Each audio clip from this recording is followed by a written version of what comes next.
Shaddai, oh Yahweh, El Shaddai, El Shaddai, Yahweh the great I am, Yahweh, is the one I glorify, Yahweh the great I am, is the one I magnify, Yahweh the great I am, is the one I glorify, I will say He is worthy, Yahweh the great He is the Lion, is the one. He is the Lamb of Judah. Yahweh the great I am, is the one I glorify. Yahweh the great I am, is the one I Oyo ne kumio ne adoine magnify. Yahweh the great I am, is the one I glorify.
Ladies and gentlemen, I welcome you to the Kingly Experience. Ready now!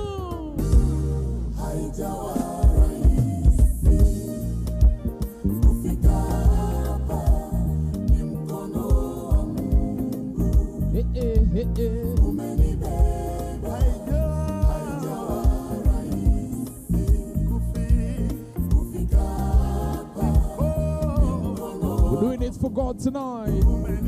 So one time, say my home many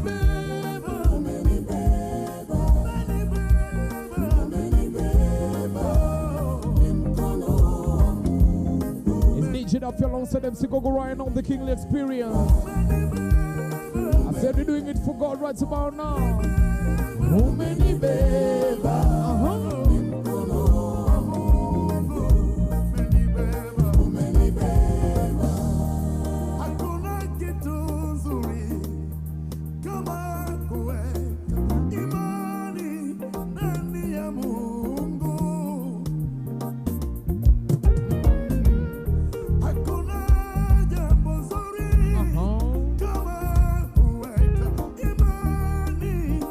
You one time. Duffy, go.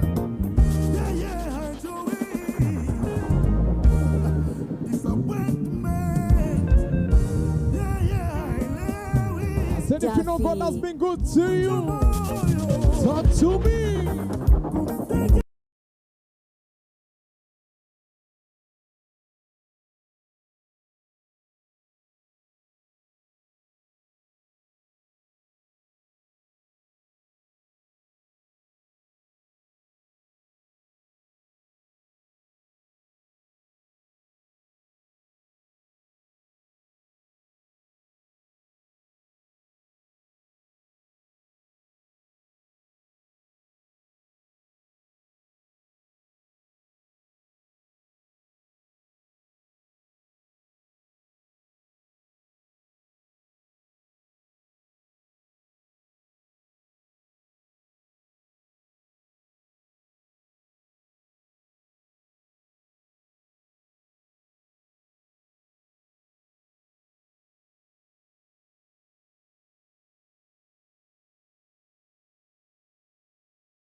work any other way. Mechanically. That is being mechanical.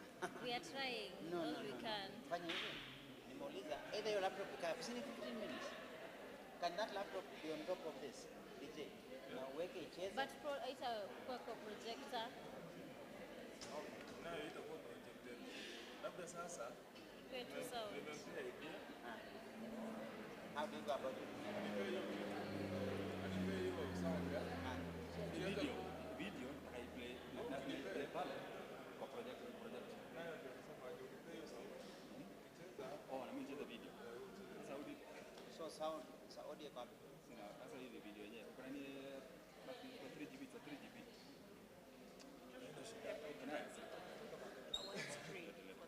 One TV. So to synchronize, ukianza tu zianze at the same time. Kama anaweka kwa flash tuweke tu video basi. Hizi na audio nimeweka video. Mweke tu yote sasa. We'll have to play the video at the same time. Because of the projector. Projection. Okay, fine, I get it. Amecheka. So ni to synchronize ni tucheze at the same time ndio wewe utoe sauti mita video. the rest of play. Sasa wewe Hizi asa wewe ndio utakuwa ready. Nikwambia mchezo wote. mimi nitakuwa nitaanza kuja tuanze hiyo screen pia tunaanzisha pamoja. Shida iko wapi? Sound. Si muziki imeimba tu sahihi. Azile muziki inaimba kutoka hapa lakini nani ananing'ia kwa sound.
This is DJ Dancer.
Inaendaje? Possible to project?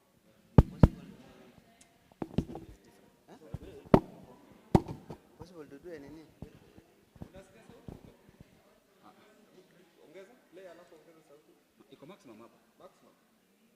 Audio play iko bado. Compose.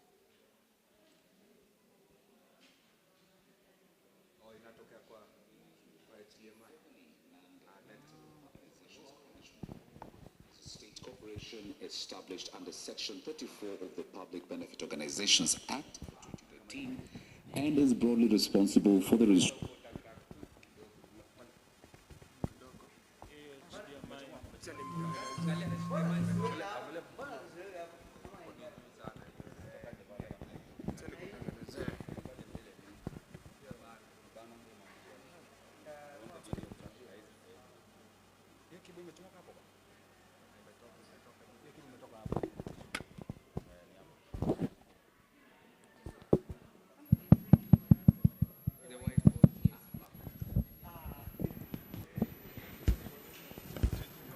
on organizations so as to assist in its smooth implementation and observance by the government ministries, departments and agencies at various levels, receive and review annual reports of public benefit organizations, advise the government on the activities public benefit organizations and their role in development within Kenya,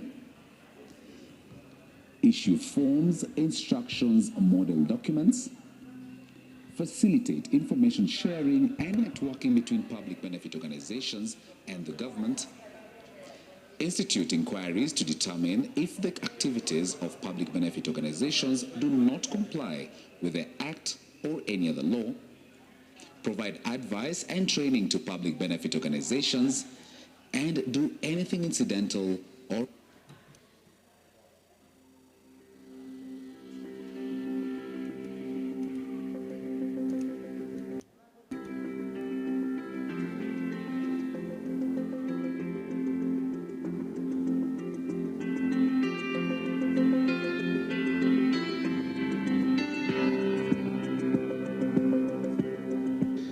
The Public Benefit Organizations Regulatory Authority, formerly Non-Governmental Organizations Coordination Board, is a state corporation established under Section 34 of the Public Benefit Organizations Act for 2013 and is broadly responsible for the registration and regulation of the PBO sector in Kenya. It is domiciled in the Ministry of Interior and National Administration. As set out in Section 42 of the PBO Act, the authority is mandated to register and register public benefit organizations in accordance with the Act, maintain a register of public benefit organizations registered under the Act with precise sectors, affiliations, and locations of the activities, interpret the national policy on public benefit organizations so as to assist in its smooth implementation and observance by the government ministries, departments, and agencies at various levels, receive and review annual reports of public benefit organizations, advise the government on the activities public benefit organizations and their role in development within Kenya, issue forms, instructions, model documents, facilitate information sharing and networking between public benefit organizations and the government, institute inquiries to determine if the activities of public benefit organizations do not comply with the Act or any other law, provide advice and training to public benefit organizations, and do anything incidental or conducive to the performance of any of the preceding functions.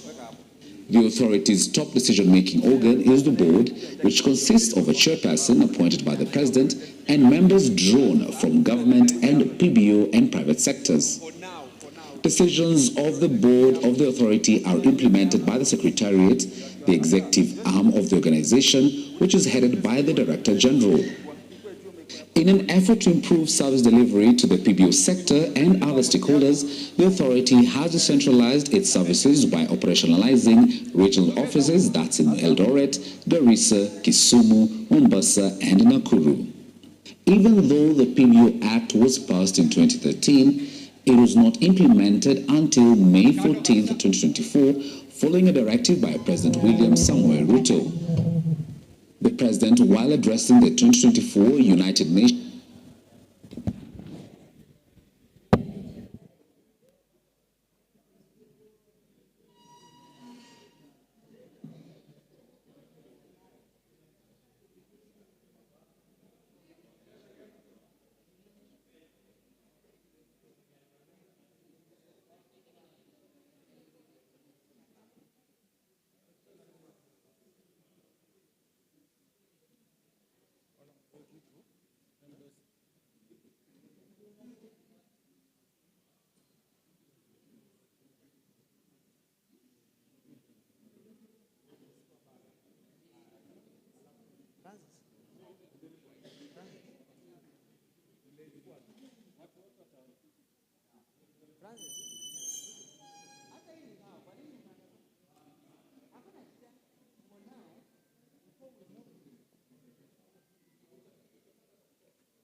mbele ndo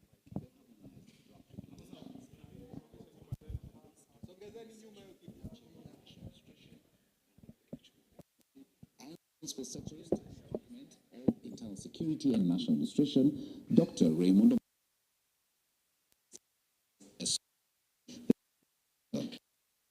The country puts the issue into perspective. President William Ruto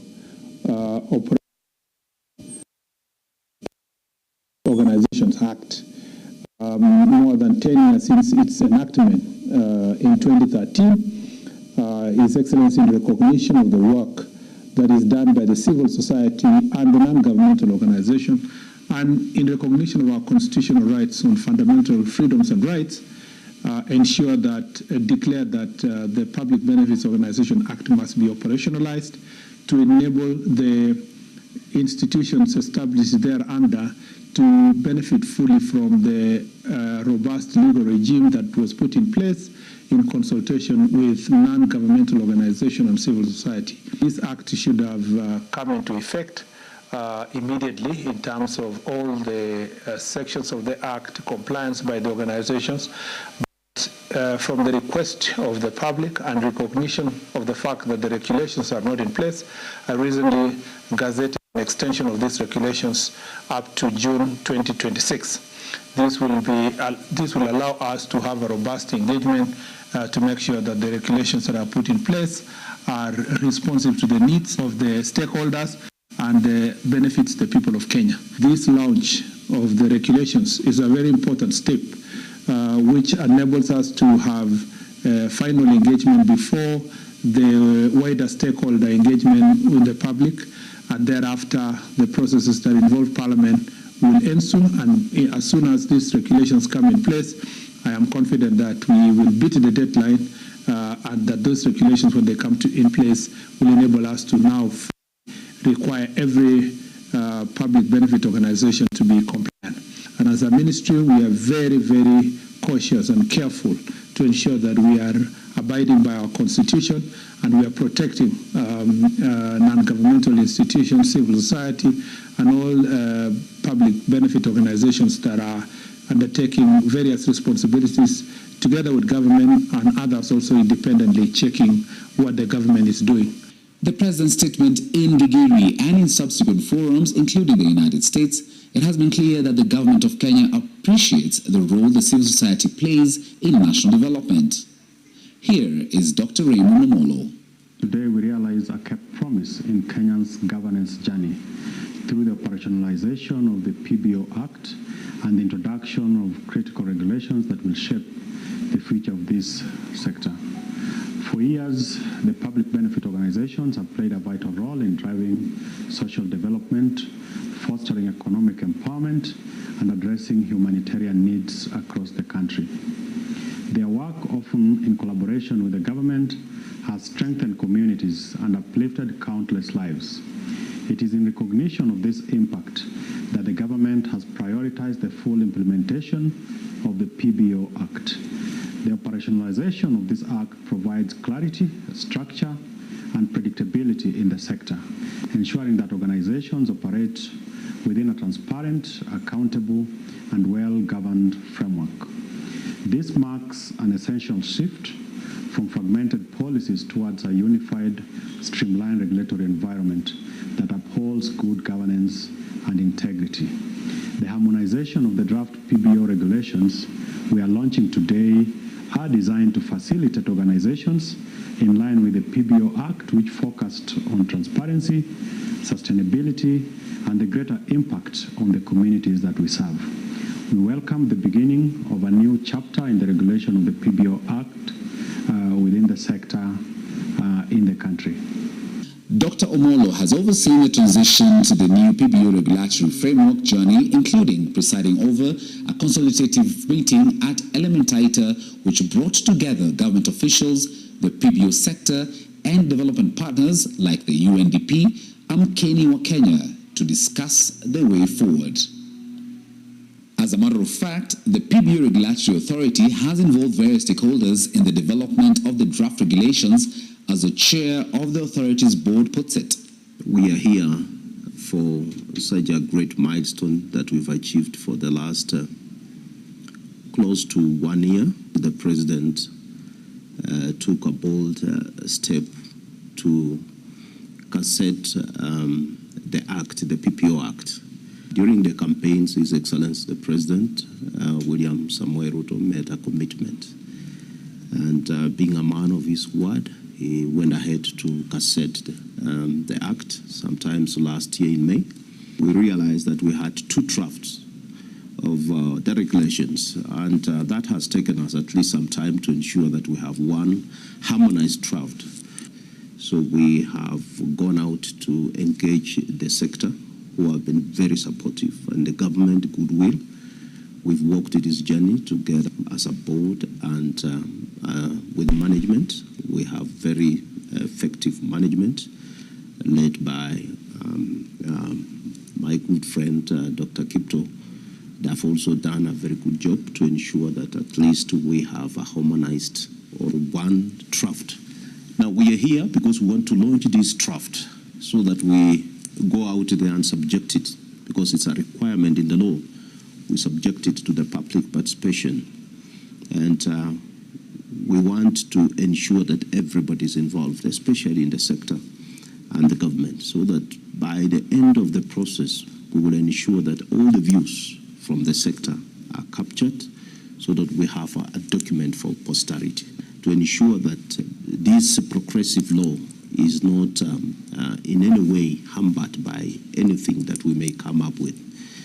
I want to give assurance to Kenyans, and especially the people in the sector, that is one of the most progressive laws.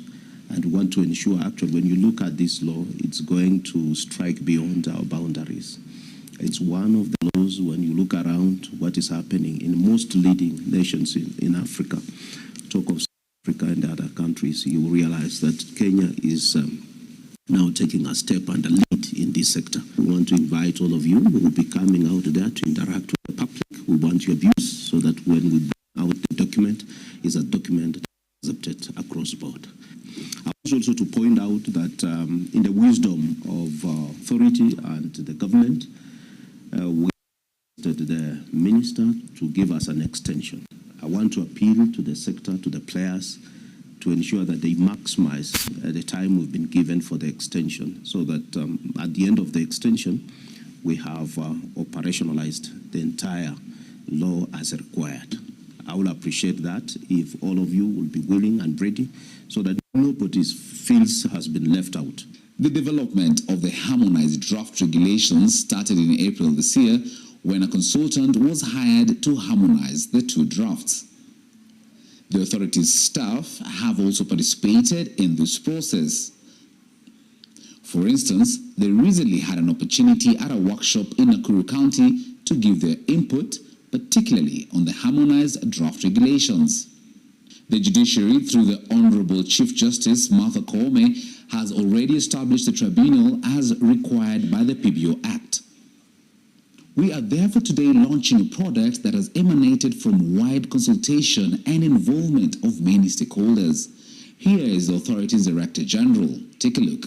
Today we gather to reflect on the journey we have worked towards a more accountable, impactful, and inclusive PPO sector in Kenya. At the heart of our work at the authority is a simple but powerful belief that the strength of the sector lies not in the uniformity, but in the unity of purpose. It lies in the collaboration, in shared responsibility, and in the deliberate inclusion of every voice, from international, national BPOs to the community-based organizations in the grassroots. The role of the authority is to enable the sector. We have a responsibility of facilitating a fair, transparent, and conducive environment within which organizations can operate, grow, thrive, and deliver on their missions. Through the support of our various stakeholders, the PPO regulations will be subjected to public participation countrywide to ensure meaningful input. The public participation process isn't just about ticking boxes. It's about staying true to our constitutional values and participation, transparency, inclusivity, and ensuring the final regulations truly reflect the voices of all our stakeholders. We stand ready to support, guide, and partner with all PBOs to ensure a seamless transition and a stronger future for the PBO sector. I urge all stakeholders within the sector to take full advantage of this time to align their operations, enhance coordination, improve compliance, and build sustainable partnerships. Collaboration and inclusivity are not just principles. They are the foundations upon which lasting change is built. Thank you, and let's embrace this new chapter with dedication and optimism. God bless you. From here, the harmonized draft regulations will be subjected to public participation in line with the Constitution of Kenya, then a validation process before being taken to Parliament for processing and consideration. All stakeholders are urged to actively participate in the public participation exercise starting later this month. We shall be announcing shortly the dates and venues for this exercise. My name is Dr. Margaret Lubale, the Executive Director, and I'm so glad that we are now at the point where the PBO regulations are about to be launched. We have been following closely. On behalf of the HENET board, staff, and membership, we wish to congratulate the PBO Regulatory Authority for the strides they have made this far. And we know that our partnership with them will help us to achieve a healthier Kenyan society. The journey for commencement of the PBO Act has been a very long one that took almost a decade and a few more months. And the civil society sector is at the heart of it. There has been a lot of efforts by the civil society organizations, specifically members of CFF, together with others that have been a part of the process to push for commencement. This is the third regime since the commencement of this law. And we are very happy that last year we got the commencement date. We know that the transition at PBO's Regulatory Authority slowed the process, but we are very happy now that we have fully constituted a secretariat to oversee the process of implementation. We, as the civil society organizations, will continue working together with the PBO's Regulatory Authority, together with other sector brothers and sisters, to ensure that we have a very smooth process of transition.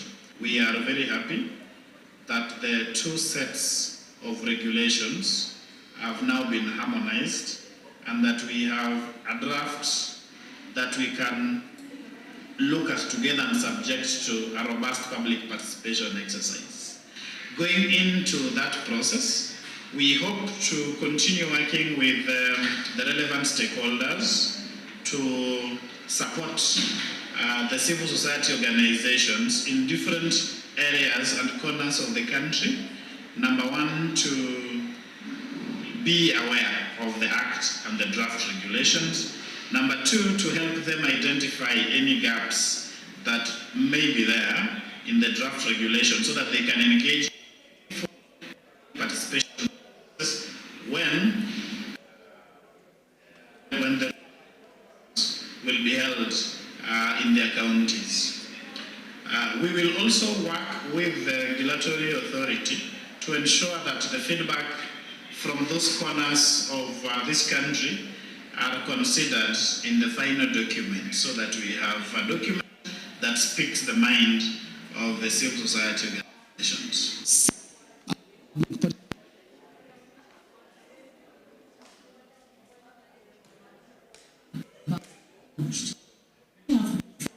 Closely. On behalf of the HENET board, we wish to congratulate the PBO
Cruise 254. This is DJ Danfire.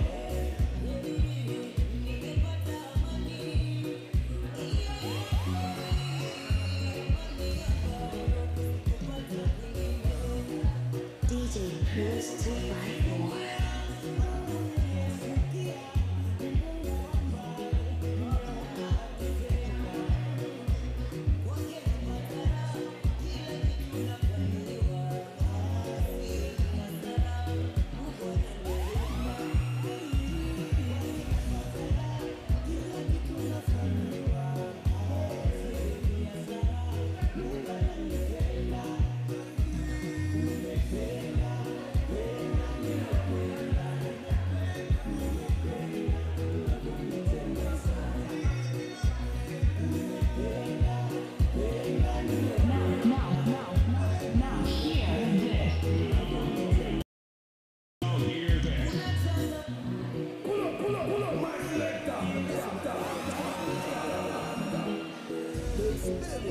DJ Cruise 254.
DJ Cruise 254.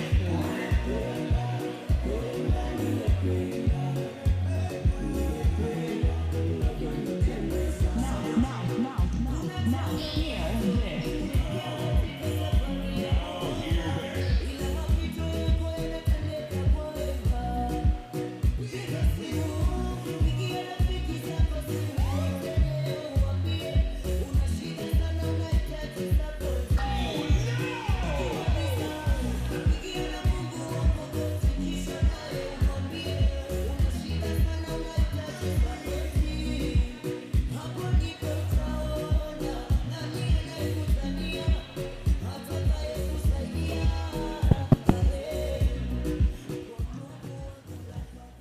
Good morning everyone. Habari ya asubuhi. Bwana asifiwe. Bwana asifiwe tena. Sincere apologies. Naona tunachelewa kidogo. We are just waiting for our host, the Deputy County Commissioner, akuja atufungulie hafla ya siku ya leo. We want to sincerely appreciate tumefika kwa muda na saa ambayo inahitajika. So tungetaka tu kujulisha wale ambao wanafaa kujumuika na sisi ambao wako huko nje wote, tafadhali tukaribie.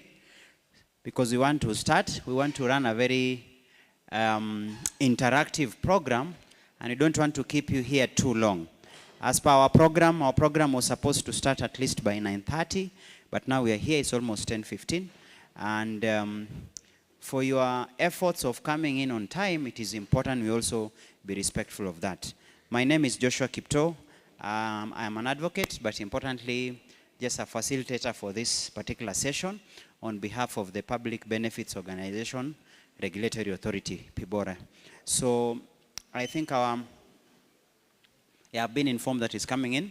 So wakati anakuja tungeanza kwanza na maombi, as is always expected of our tradition. Who can volunteer to pray for us? Mchungaji, tafadhali, kuja utubariki. Tungeacha kwanza DC aingie, halafu unatuombea kwa tukaribisha hapa. Siku ya leo haiwezi kuwa na fanaka kama hatuwezi kuita mkono wa Bwana. Sisi kufika hapa siku ya leo na kujadiliana na kuweza kuwa na siku ambayo inafana ni kwa sababu Mwenyezi Mungu ametubariki, si ndio? Karibu mchungaji. Welcome our DCC. Karibu. Please proceed mchungaji. Amen. Tuombe. Baba, katika jina la Yesu twakuinua, twasema ni asanti asubuhi hii ya leo. Bwana, tunajua kwamba imegharimu mkono wako pia kuwa vile tulivyo. Bwana, asante kwa sababu ya kufanya tukaweze kuwa na wakati mzuri kama huu katika mkutano Mfalme. Tuomba Mungu ukatupatie mwelekeo, ukatulinde Bwana majeshi, ukatuongoze kwa kila jambo ambalo tutaenda na kwa kila kitengo Mfalme. Tunaomba mkono wako Mfalme. Asante Bwana kwa sababu tunajua wewe ni Mungu na huwezi ukashindwa. Twasema Mungu ishe milele, tukaweze kuwa na mwanzo mwema, kati na hata mwisho. Na hayo yote Bwana akiwa sawa, tutainua jina lako. Twasema ni asanti, uinuliwe na uhimidiwe. Na ni katika jina la Yesu Kristo tunaomba na hata kuamini. Amen and amen. Asante sana. Our national anthem is a form of a prayer. Tumeanza na maombi kutoka kwa mchungaji wetu. So I would just kindly ask then we stand up for our national anthem so that we are able to start. Tusimame. Sorry. Haya. Once we are ready. So we'll do both the East African anthem and the Kenya national anthem. Haya, DJ.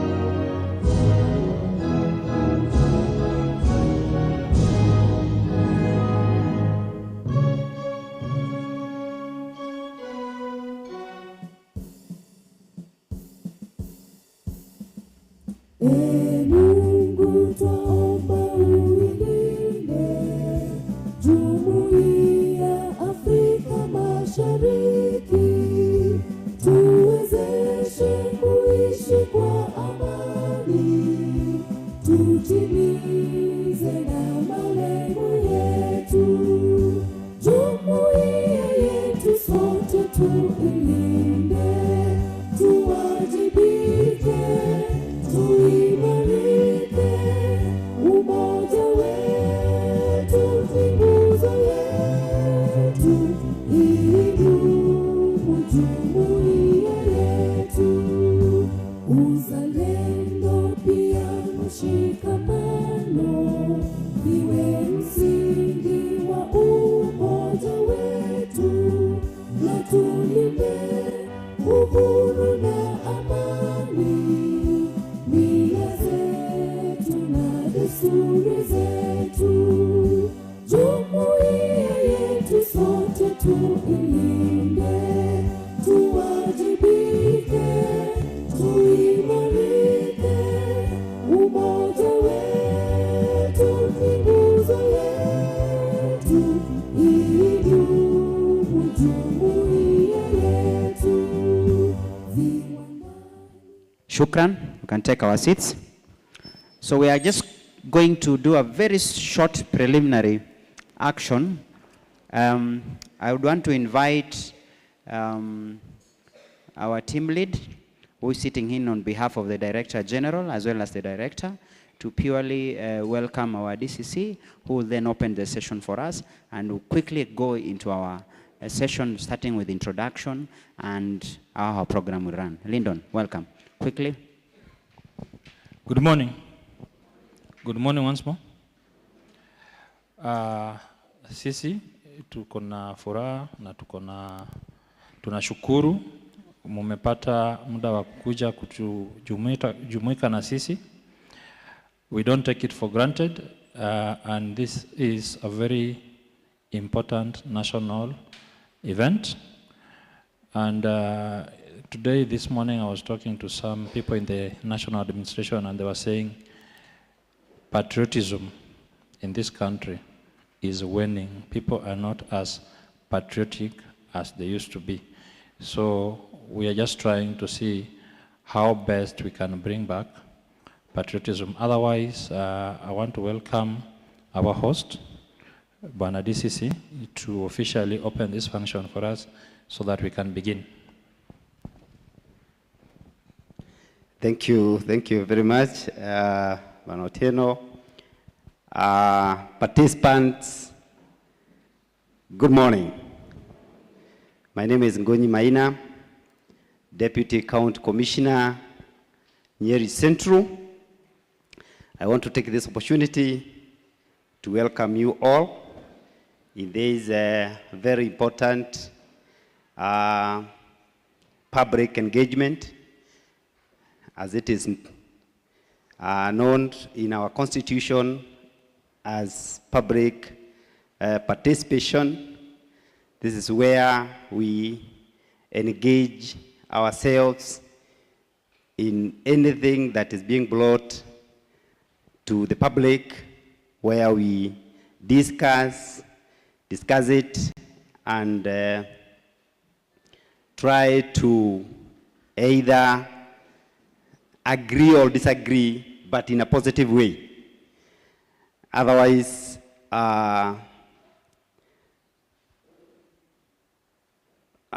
we are here as participants. Na sijui kama wote tunaelewa Kizungu. Tuko hapa sote kuhakikisha kwamba tumepitia huu mswada ambaye tutajulishwa ni mswada wa aina gani ambaye tunatakiwa tuchangie sisi kama watu wa Kenya mzima, because this public engagement or participation is taking place all over the country to look at this public benefits authority. We want to look at these regulations, and when we are given an opportunity, because we have been given an opportunity by our constitution, it is our right. It is our right when we have been called to have any engagement. We have been given that obligation by our constitution to engage ourselves, look at what is good and what is not good. What is good, we say yes. What is not good, then we look at it and give a proposal, or we add or delete where we feel that it is not serving us. The aim of public participation, I know, will be taken through, but the ultimate objective of it is looking at trying to regulate our NGOs. So unajua saa zingine NGOs zinaambiwa za zingine zina solicit money kutoka nje. Na unajua siku hizi kuna mambo mengi sana, hasa mambo ya terrorism. Kunakuwa na dosari za zingine zinatumika during the issue ya counter-terrorism, financings of those NGOs, you know. So that's where we are here. That's where we are here, so that we look at it holistically and see how can we streamline, how can we make sure that it looks at the objectives of non-governmental organizations, because again we also don't want to negate the objectives of those NGOs, because NGOs, they have objective, they have a role that they play in our community, in our society, in our country. They benefit us so much, and therefore all we need is to make sure that there is a proper way of managing our objectives so that we don't negate ourselves from it. Otherwise, we'll have these plenary sessions to be taken through those regulations, so that we see whether they are going as per the objectives of our NGOs. So I want to call upon all of us tuchukue nafasi hii, tusikize ndugu zetu hawa wamekuja watuelezee. Na nataka kushukuru nyinyi sana sana sana sana. Unajua leo ni siku nyingine, leo ni siku nyingine, and I want to say that nashukuru sana kwa sababu mumejitolea kuja. Najua kuna hofu kila pahali, hata sisi pahali tuko, we as security agencies, hata sisi hatuko sawa sawa, tunakaa tukiwa na wasiwasi. Mnajua hawa vijana wetu siku hizi vile wako, wanaweza mulika mimi kama Ngonyi Maina, wananimulika hivi, na wakinimulika jameni, haitakuwa mzuri, so na nani ama nani akimulikwa atachukua amri ya hawa vijana. So na pia tunaambia sisi, we as leaders, let us all engage ourselves with the youthful people, tuoneshe pia the best way, because this is the only, I like the way my brother Otieno is saying, this is our only country. Hakuna palingine tunaweza enda.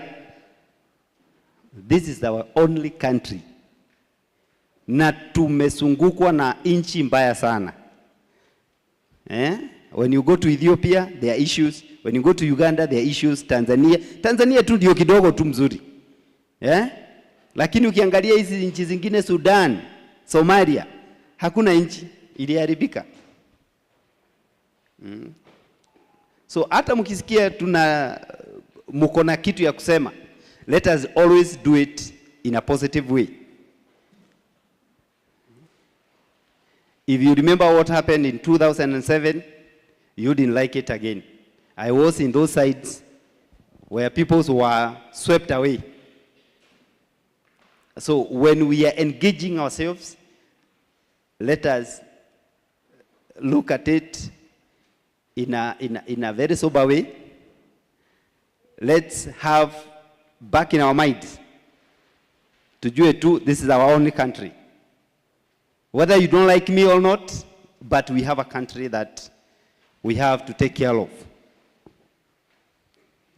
When in 2007, when I was in those sites, when there was a tribal crashes, hata mimi kama dio na maaskari wangu ilibidi nitoroke pahali nilikuwa. So na mwananchi. So tujuage tu, hata tukijiengage, tujuage tu, this is our country. And when after the post-election violence, you remember we had thousands of IDP camps in the country. And it took many years to move away those IDP people from the camps to resettle them. I remember I was given by the government one of the IDP camp to resettle, and it took me 7 years to resettle them. I was given 11,000 people to resettle them. 11,000, you can imagine. It took me 7 years. So, ladies and gentlemen, I am advising each one of us, we are all Kenyans. We are all Kenyans. And Kenya does not belong to one person. All of us all of us. So let's keep on engaging our youthful people in a very positive way. We are aware that things are not very good because we have millions of graduates in the country who are not employed. We are aware of that. But again, we cannot solve a problem by creating another problem. We should have a way of addressing our issues. So I know after this, I'll not be with you during the session because we are also taking care of our other areas in towns to make sure that we have a good environment for our people to engage in businesses.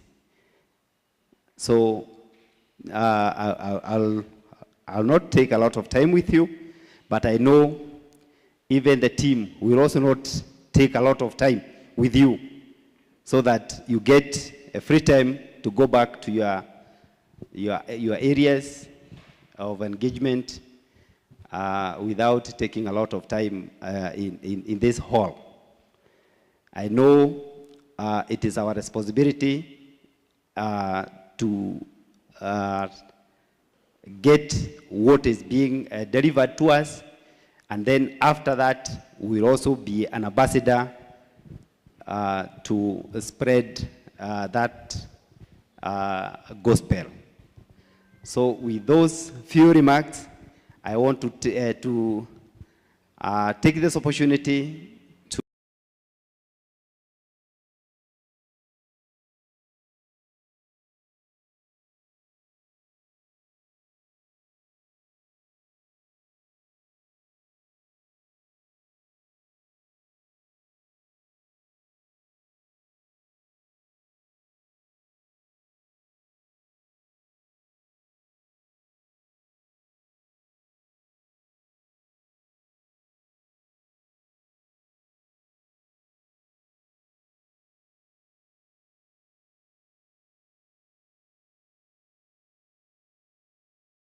Bwana DCC. So without wasting time, we are two teams here. We have the team of facilitators or the consultants that are here together with our rapporteurs.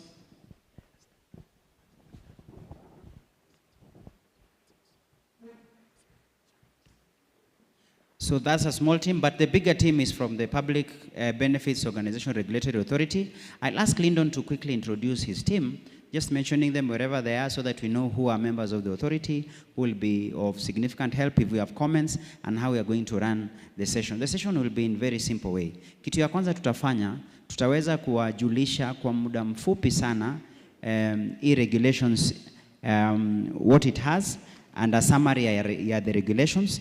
Kila mtu nadhani amepewa kuna ka form. Muhimu zaidi, wakati ulikuwa unaingia kulikuwa na questionnaire, public participation assessment questionnaire, ambayo anauliza maswali. Tungefurahia sana kama tungeweza pata majibu yako. Una register hapo, unaandika jinsi ulijua kuhusu hii public participation. Wakati tumeregister na wakati tutakuwa tunaondoka kwa hall, hakikisha kila mtu ameweza kujaza hii, so that whatever comments or feedback you have, you are able to get. Hilo ndo muhimu zaidi. On top of that, tutaweza kufungua kikao, kila mtu ataweza kutoa maoni yake, maswali, na yote tutataka kuyajibu. Wakati tunaondoka hapa, hakuna mtu atatoka bila kusema hajaelewa ama hajashika. Hapana. Muhimu zaidi, ukiangalia katika that banner yenye tumeweka pale, tumesema public participation inaanza tarehe 19 na inaisha tarehe 25. Haimaanishi kwamba watu wa Nyeri au counties ambao tumekuja ambao inazingira Nyeri County, hii ni mara ya mwisho nyinyi kutoa maoni. Hapana. I see you as ambassadors. Mumekuja kwa binafsi au kwa niaba ya watu wengine. Hivyo inamaanisha yale yote ambayo mtaweza kupata siku ya leo, bado kama utakuwa na maoni, kama utakuwa na wazo ambalo unadhani ni muhimu authority waweze kupata wakati wanaweza kuandika the regulations, we will give various avenues in which your comments your memorandums, your petitions, zote zitaweza kusikizwa. Hata mnaweza rudi bado kama vikundi, kama PBO, muende mfanye mikutano, ili mu come up with petitions, we will give that. So that today is just a start. Ningetaka kuona how many counties are represented here. Wapi watu wa Nyeri County, mkono juu. Nyeri County, hao ndo. Aya, tupigie hao makofi, hao ndo host wetu. Aya, tuanze Laikipia County. Nani ametoka Laikipia County? Laikipia County. Aha. Nyandarua County. Aya, tuko na watu wa Nyandarua, pigie watu wa Nyandarua County makofi. Murang'a County, tupigie makofi Murang'a County. Aya, majirani wetu wengine, Kirinyaga County. Nani amerepresent Kirinyaga County? Tulikuwa Meru na wengine walienda sehemu za Meru. Haya, Embu County. Oh, kuna mtu wa Kirinyaga, pigie makofi. Asante sana. Haya, wapi watu wa Embu County? Tuko na Embu County hapa. Haya, pigia makofi pia watu wa Embu County. Na public participation yetu si ati lazima tu ukuje sehemu moja inaishia hapo, hapana. Siku ya Ijumaa tuko Machakos. Kama unataka kuja ni sawa. Kuna watu walikuwa na sisi Meru wamekuja siku ya leo. Nairobi itakuwa ya mwisho. So watu wa Nyeri bado kuna nafasi. Machakos on Friday, but importantly the last public participation tukifunga itakuwa ni Nairobi na wote tunakaribishwa. And all our sessions are running live. So you can still follow the same session online. Siku hizi si lazima pia hata mtu akuje physically katika mkutano. Lakini kama anaweza kufuata na anaweza kutoa maoni yawezekana. Lyndon, quickly, could you introduce your team? Just a minute.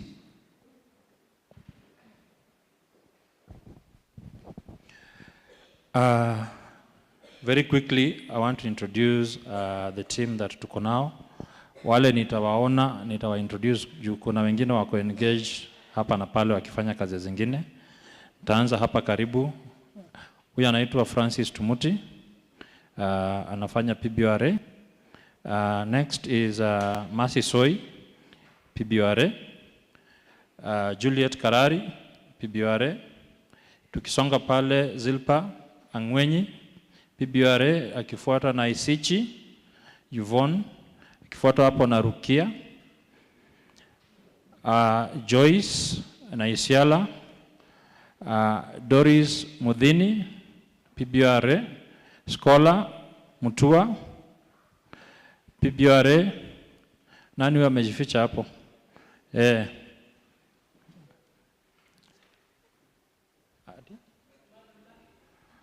Ndio hiyo amesema. Then we have the gentleman that is upstanding, Bernard Boma. We have Caroline. Then we have next to Caroline, Richard Chesos. Tukisonga pale, afisa. Asante sana. Tuko na maafisa wengi kiasi. G. Akifuata hapo na Kate. Alafu tuko na Ezna. Huyo anashindwa kusimama, anaitwa Ezna. Ezna simama. Huyo ndiye anaitwa Ezna. Ukipitia registration lazima mpite hapo. Tuko hapo na Michelle. Monyoncho, Steve, Eric Mutua. Tuko na Maureen.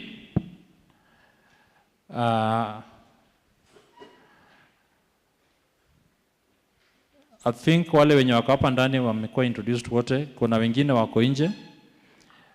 As they come in, we will introduce them, time allowing. So all I want to do is encourage us to have a very robust exchange. If you don't understand anything, kazi yetu hapa ni kujibu maswali.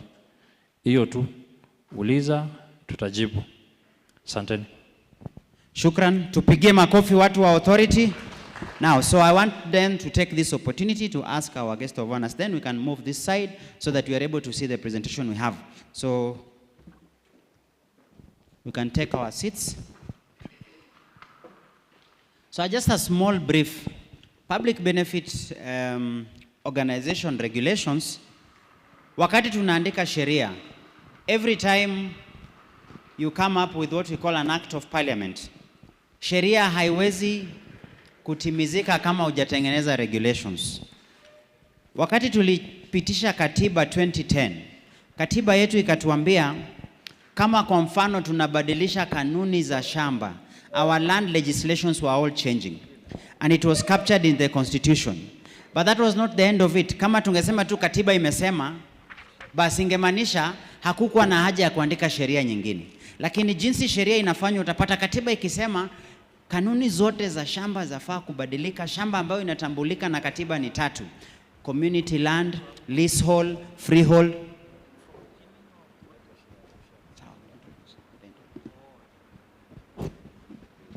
Poleni sana. Kuna makosa imefanyika. Madam Director, please come.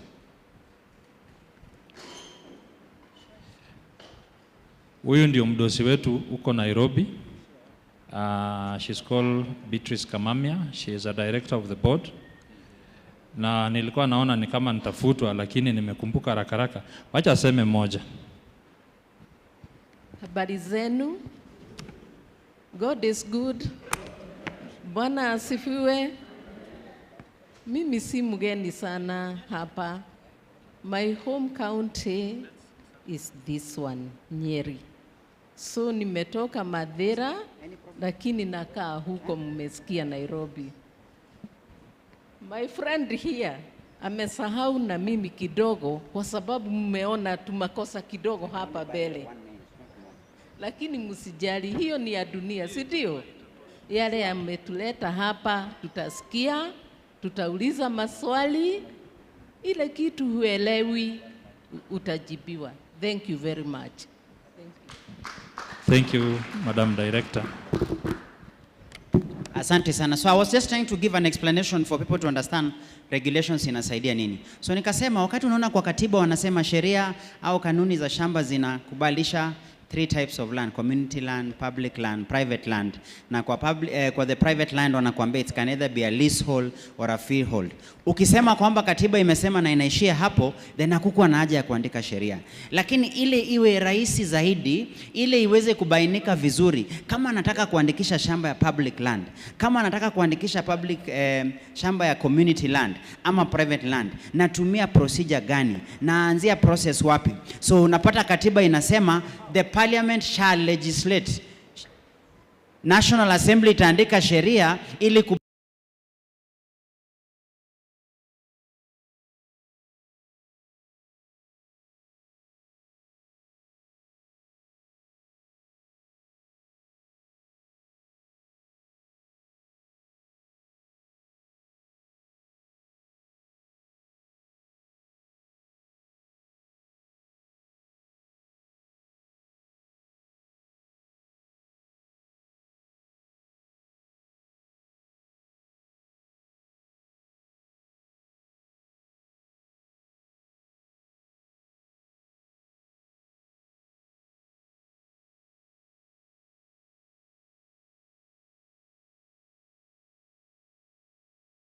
tell you how the different regimes exist. Then we add the third one, Land Registration Act.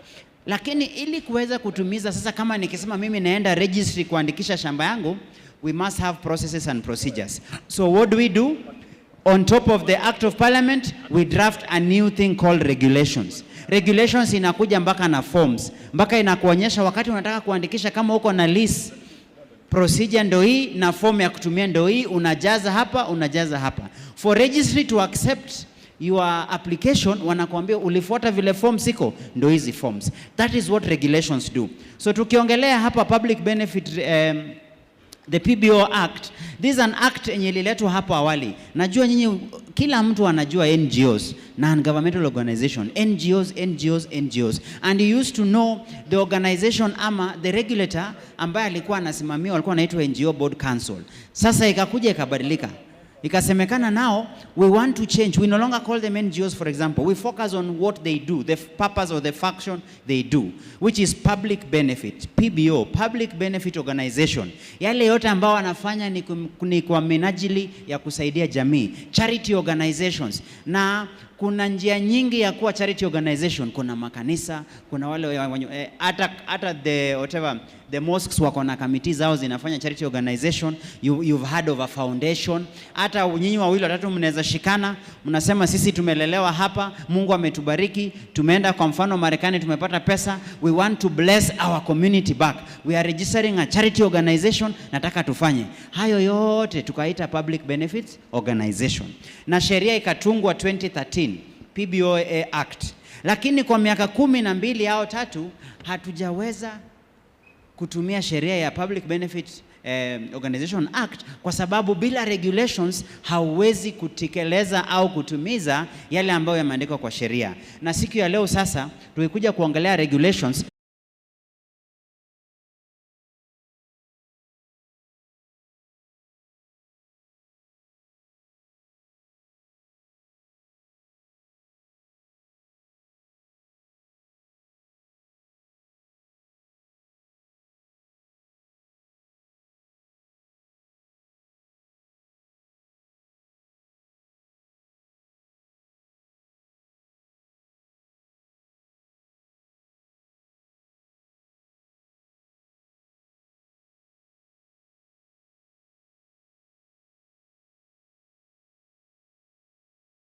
in the definition section of the regulations. If you look at the regulations after the scheme, the next phase is definitions. You can find them there. What a register means. What does it mean once you've registered and your organization is contained in the register of public benefit organizations?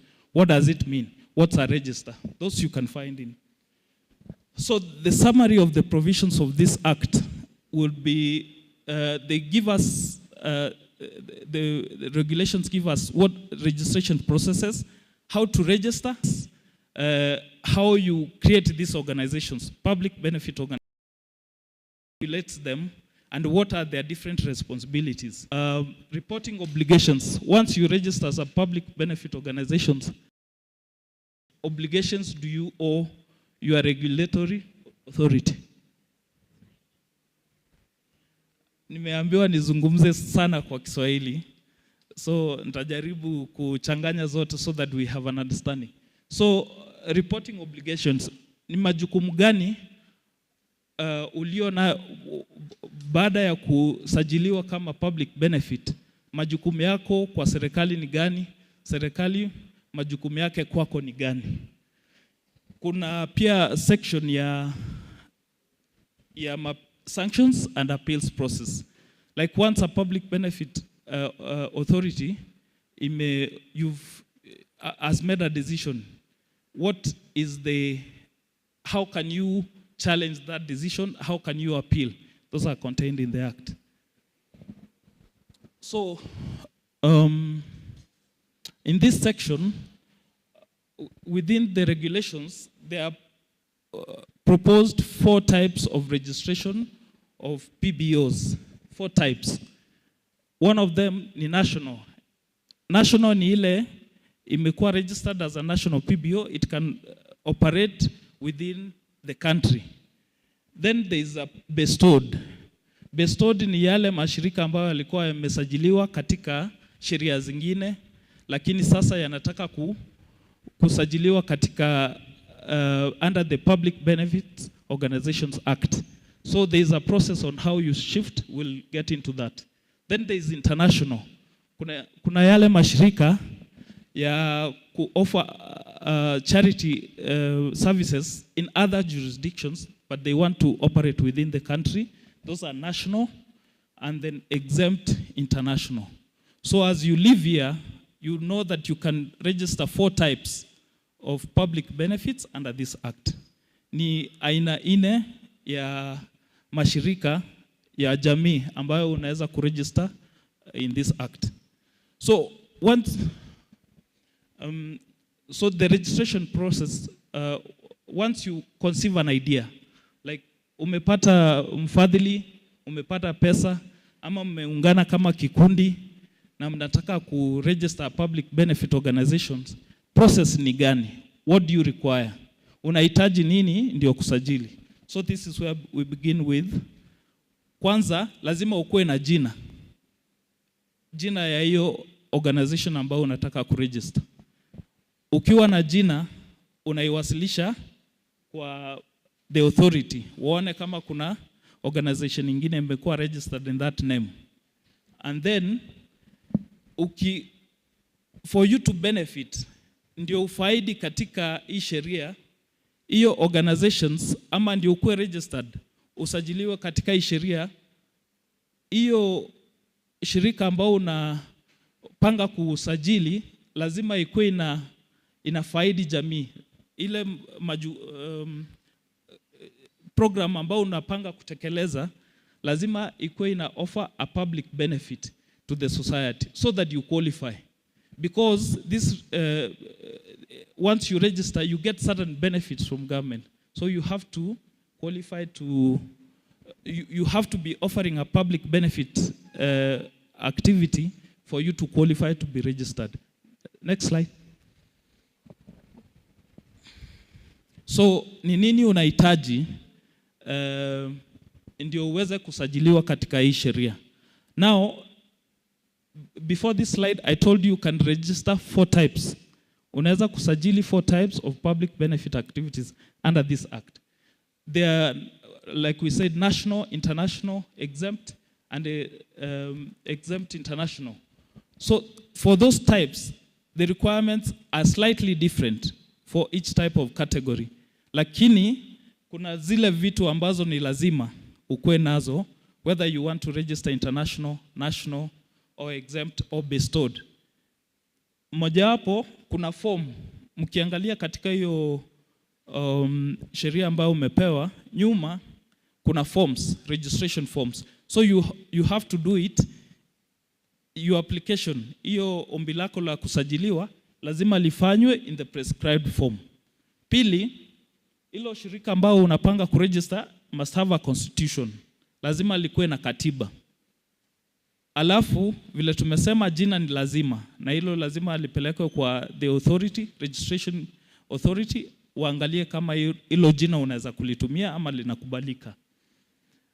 Alafu lazima mkue mmeketi kama shirika, mkajadiliana, mkaandika chini, mkaandika minutes, mkasema tunapanga kuregister na organization yetu inaitwa hivi, na hivi haya ndio malengo yetu, hivi ndio tunapanga kuprogress.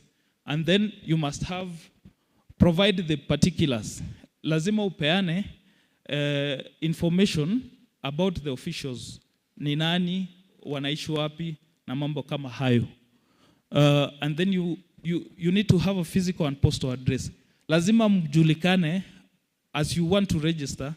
Lazima ukuwe na anwani ya posta na mahali ambapo unapanga kuweka ofisi yako, ama you want to get you need to be served documents, where will you be found? Physical address. We progress. Sasa wakati umeshawasilisha ombi lako kwa serikali, the Public Benefit Regulatory Authority, inaitwa BIBORA in short. Wakati umewasilisha ombi lako na limekubaliwa na umekuwa registered as a public benefit organization, then what follows? Ukishakubaliwa kuregister, one, lazima sasa utii kanuni ambazo zimewekwa katika hizi sheria mbili, Public Benefit Authority Act and the regulations. Sasa umekubali kufuata hizo sheria, ziko katika hizo sheria mbili na sheria zingine za Kenya. Pili, sasa una qualify ku access the benefits zile zimepeanwa katika hizo sheria. Moja hapo ni ile uko na tax exemption. Ukikubaliwa kuregister under these regulations, then you are eligible for tax exemption. Lakini hiyo haikuji automatically, you have to make an application and once it's approved unapatiwa, yani tax exemption means ulipi ushuru. Kama unafanya business nini, unajua ni lazima tulipe ushuru. But kwa sababu wewe serikali imekubalia kufanya majukumu ambayo yanasaidia serikali katika malengo yake, unaruhusiwa usilipe ushuru. So that's what it means to get tax exemption. Next. So baada ya kusajiliwa, vile ambavyo mnajua, mahali popote ambapo unakubaliwa kusajiliwa na una majukumu fulani na una certain benefits that come with the registration, pia inawezekana baada ya kusajiliwa ukafanya makosa na itajike uondolewe katika hiyo sajili. So they will deal with the grounds on when that registration that you've been given by government inaweza kukua cancelled kwa sababu labda hujatimiza baadhi ya majukumu ambayo unahitajika kutekeleza once you've been registered. So baadhi ya vitu ambavyo unaweza kufanya zikasababisha uondolewe katika sajili ni ukikosa, we said once you come for registration you have a constitution. Wewe umesema sisi you'll register us but we will operate under this constitution. But wewe mwenyewe ukafanya kitu ambayo constitution yako mwenyewe haikubali. So failure to comply with constituting documents. So unaweza kuondolewa katika sajili. Na ukifanya kitu yote ambayo iko kinyume na sheria, tumesema sheria ya kwanza ni Public Benefits Act. Then the other and the regulations that are under it. But we have also said as a public benefit organization, you have to comply with all the other laws that govern us as a country. And therefore, if you violate any of those laws, you can be removed from the register. Ukidanganya, katika zile form zako, umewasilisha kwa the Public Benefits Authority. Ukiweka mambo ya uongo pale na ijulikane, sasa wewe umedanganya. You obtained that registration through false representation. Sasa unaweza kuondolewa kwa register. Na kwa sababu ulisajiliwa ndio utekeleze majukumu fulani ama malengo ambayo yanaambatana na kupeana faida kwa jamii. But unakuwa registered and then you start engaging in other activities. Unaanza kufuata malengo mengine ambayo hayapeani faida kwa jamii. We have said you're already eligible for tax exemption. So if you engage in some other activities, then that privilege you are given can be removed through suspension or deregistration. So we go to recognition of forums. Tumesema kwanza, as a public benefit organization, mko na officials and you can be registered. You can come together, a group of people, at least with 5 directors, and you get registered. Once you get registered, you can decide this individual public benefit organization, yani hii shirika moja yenu ambayo mmeregister, zinaweza ungana na mashirika mengine to form what we call a forum. So that the minimum, yani yale mashirika chini kabisa ambayo yanaweza kutengeneza forum ni 10. You need 10 forums, 10 PBOs to form one forum. So once you form a forum, then you can come to the authority, museme tena tumeungana sisi, labda you engage in the same kind of activities, maybe you are in the health sector, education sector, agriculture, you form 10 public benefit organizations, they will form one forum, minimum 10, but you can be more. So once you form a forum, you can come and get registered under the authority. The process of registration is the same. Ukikuja useme unataka kuregister as a forum, you will need to present the authority with, we can move to the next, you will need to present the authority with certain minimum requirements. First, you will need to do it, as we've said, in the prescribed form, which is the forms that we've said already behind the regulations. So as we go through the main contents, you can also keep looking at the forms muone kama the requirements spelled out there, they are good or they are reasonable. Then you need to pay the prescribed fee. Okay, make that application, there will be a small fee that you pay that also benefits the authority to continue giving you service. Then you need to have a constitution. Ndio kukuwe na utaratibu mzuri wa kutekeleza majukumu yenu once you come together as 10 PBOs so that there is no wrangles. You need to have a constitution. So that's one of the requirements that will be required to the authority for you to register a forum. You need to indicate whether you are operating nationally or locally, where your activities will be situated. So for once you form that forum, those forums also are allowed to come together and to form what we call a federation of forums. So the requirements to form a federation of forums, this is part of the self-regulation. Like we said, the Act allows the public benefit organizations to self-regulate. So you can come together again as a federation. So what is required to form a federation? For you to form a federation, you need at least 5 forums. Mnahitaji a minimum of 5 forums to form a federation, but they can be more, like you've said. Then once you do that, then you bring the name and the other requirements that the authority may prescribe, and you'll be registered as a federation. So wakati umekuwa registered as a public benefit organizations, there are certain requirements. Kuna majukumu fulani utahitajika kufanya. Majukumu hayo ni ya kuwezesha serikali kupeana services in a way that is clear and transparent.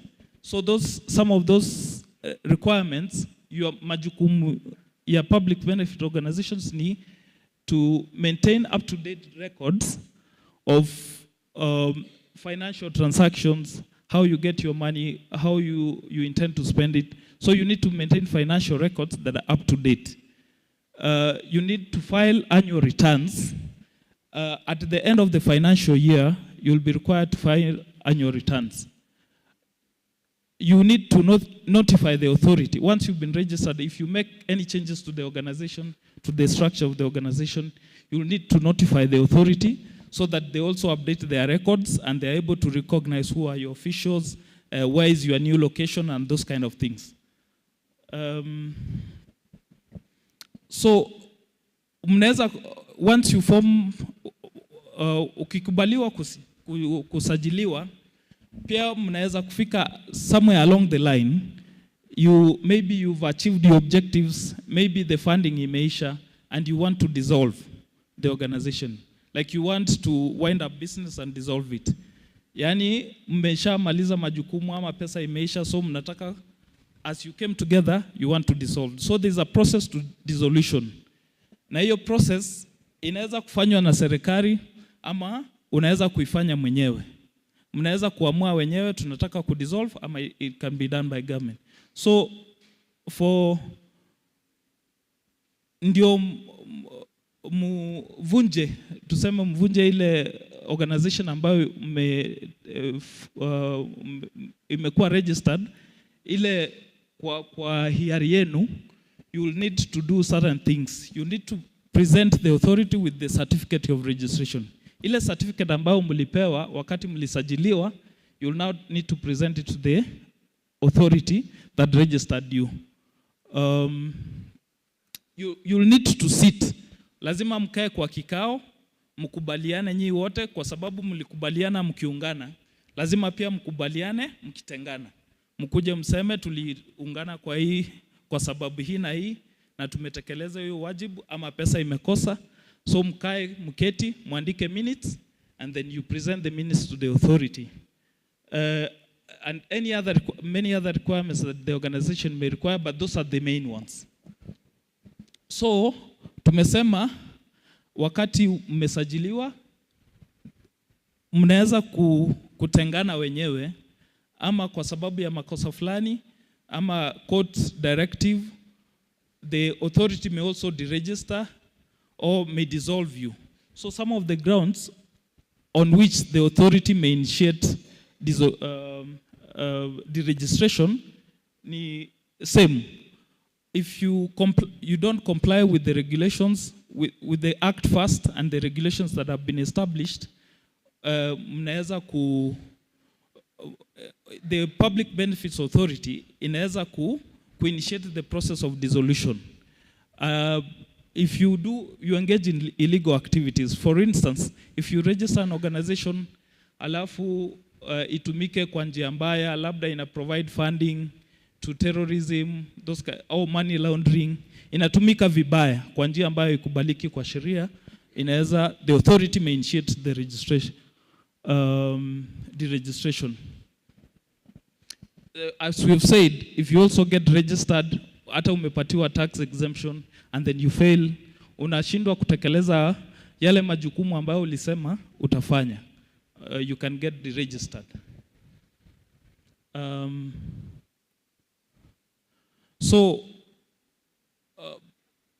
Baada ya kusajiliwa, most organizations will acquire assets. Mnaweza mko na rasilimali ile ambayo inawawezesha kutekeleza majukumu yenu. Baadhi ya vitu kama hivyo ni mmenunua gari ya organizations, you have acquired an office, kuna pesa iko kwa benki, ama mko na furniture pale katika ofisi, na umeamua ama serikali imeamua hii organization kwa sababu labda haijatekeleza sheria ama imeshindwa kufuata malengo ambayo ilisajiliwa kutekeleza, wanataka ikuwe deregistered. So what happens when you get deregistered or when you want to wind up the organization? So ile rasilimali ambayo already acquire, it belongs to public benefit. It was acquired for public benefit. So sheria inakuhitaji hata huko mwanzoni kuchagua ile organization ambayo mnataka hiyo rasilimali ipewe ndio endelea kutekeleza majukumu kama yale ambayo mlikuwa mnatekeleza. So as on the part of the PBO, once you intend to deregister, inatakikana ufahamishe the regulatory agency, which is the Public Benefit Regulatory Authority, that tunapanga kutengana ama tumetekeleza mawajibu yetu, sasa tunataka kufunga hili shirika. So you need to notify the authority. Once you notify the authority, you also suggest which organization you want the assets to be transferred to. And then you will provide that list of assets, and the other processes will follow. You need to provide the list of assets and liabilities. Alafu kwanzia hapo, the authority will guide you on how to dissolve. So one of the biggest benefits under this new act, which is also captured by the regulations, is that public benefit organizations will be allowed to engage in public benefit activities. Yani ili mashirika mapya ambayo yatakuwa registered under this new act, and those that will transfer the previous act into these regulations, wanakubaliwa kufanya economic activities. Yani kufanya activities that generate income for the purposes of furthering the objectives. Ama kutengeneza pesa katika kutekeleza some projects in a way that will create additional income to help you achieve the objectives of the organizations. So, but kwa sababu kwanza ile pesa mmepokea ni pesa ya wafadhili, lazima ichungwe. So uwezi kwenda kufanya biashara kama ile ya kamari, pata potea. Uweke pesa ambayo mmeomba mfadhili amepeana, alafu ipotee. So the law regulates what kind of activities that you can engage in. So those activities are low risk activities. Yani ni rahisi kupoteza hiyo pesa. So for that reason, you can only engage in a business. Unaweza kufanya ile biashara ambayo itakubaliwa na the regulatory authority. Na hiyo biashara lazima ikue for the best interest of the organization. Lazima ikue inakusaidia kutekeleza yale majukumu ambayo ulisema utatekeleza. Sio kufanya biashara ukaweka pesa kwa mfuko na kuenda kufurahia maisha kivyako. So just the previous slide there. So like we've said, those businesses have to be businesses that are low risk, and they must be in furtherance of the objectives of the organization. Then we can move to the next slide. So this is a summary of some of the benefits under the new regime. We have now the Public Benefit Organizations Act, and now there are proposed regulations under that act. So this new regime of public benefit organization offers certain advantages. Kuna uzuri fulani katika kuregister under the new regime. So baadhi ya faida ambazo unaweza pata is that tax exemption. It was there and it's been maintained. Once you get registered as a public benefit organization, you qualify for tax exemption. I think I've already belabored on that. So process ya registration has been simplified under the new regime.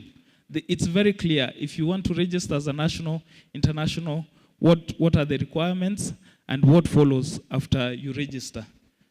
The freedom of association and expression has been enhanced under these new regulations.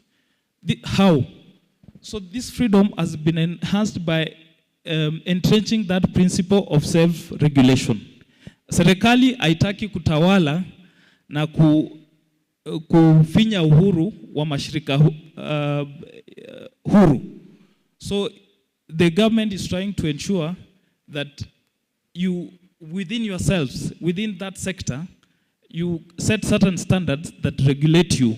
Government tu ni kupeana platform ya registration, certain requirements of transparency and accountability, but most importantly, it entrenches the principle of self-regulation. So, we said the regulatory authority under this sector is still the Public Benefit Regulatory Authority. Inaweza kufanya uamuzi fulani na usifurahi uamuzi. Under this new regime, they have introduced a tribunal. Usipofurahia uamuzi, unaweza kuomba waangalie tena uamuzi wao. You can write to them and ask them to review their own decision. Usipofurahia pia, you can move to the tribunal. And then there, you can appeal a decision that you are not happy with that was made by the authority. So it gives a checks and balances mechanism that is very beneficial for those that operate under the sector. So huo uhuru pia umeongezewa. Wakiamua sio lazima wakuambia sasa tushaamua sisi ndio wakubwa tuende nyumbani. You can go and seek alternative mechanisms for review. So it provides also better industry standards and provides, once you get registered under this regime and you are recognized as a public benefit authority, even when you approach your donors, wale wafadhili, wanaweza kusema huyu ako registered properly, comply na the industry standards, so we can give him money. So it's better for the donor community. So that the other issue we have already talked about, you are allowed to engage in certain economic activities that promotes the objectives of the organization. So I think those are the main benefits under these regulations. So you can, after listening to this summary and looking at the regulations that are before you, you can now engage, we can now engage on what you think about the proposals and whether you think they are good regulations or there are things that we can improve. Thank you. Tumpigie makofi. Now, nataka kuifanya iwe rahisi sana. Wakati tulikuwa tunawapatia haya maelezo ni ile tu kutry kuelewa ama kujaribu kuelewa kwa ufupi sana. Regulations haya inajaribu kusaidia nini? Maybe kwa summary ambayo tumesikia yote, ningetaka kuifanya iwe rahisi kwa wale ambao sasa nataka tuwasikizie, tuwachangie. Ukiangalia copy ya regulations tumewapatia, hauhitaji kufungua kitabu nzima ili uweze kuelewa. Just look at the first page. Imekupatia breakdown. Utaona part 1 inaongelea preliminary, part 2 inaongelea requisite for registration. So kama ni kuregister, kama ni kujiandikisha, utapata iko kwa part 2. Hiyo ni regulations number 4, number 5, number 6. Jinsi tu wakati unataka kuandikisha, hata kama ni kanisa, hata kama ni kikundi, the same thing applies here. Ukiona part 3, regulation number 7 and 8 inaongelea registration of a national public benefit organization. Tukisema national nasema ni ya kitaifa. Kama tumeamua kuandikisha sisi kama kikundi ambayo inaweza kuwa na branches katika taifa nzima ya Kenya, hiyo sasa unapata kwa regulation 7-8. Part 4 ambayo ni muhimu zaidi inaongelea bestowment. Wacha nielezee kwa ufupi bestowment.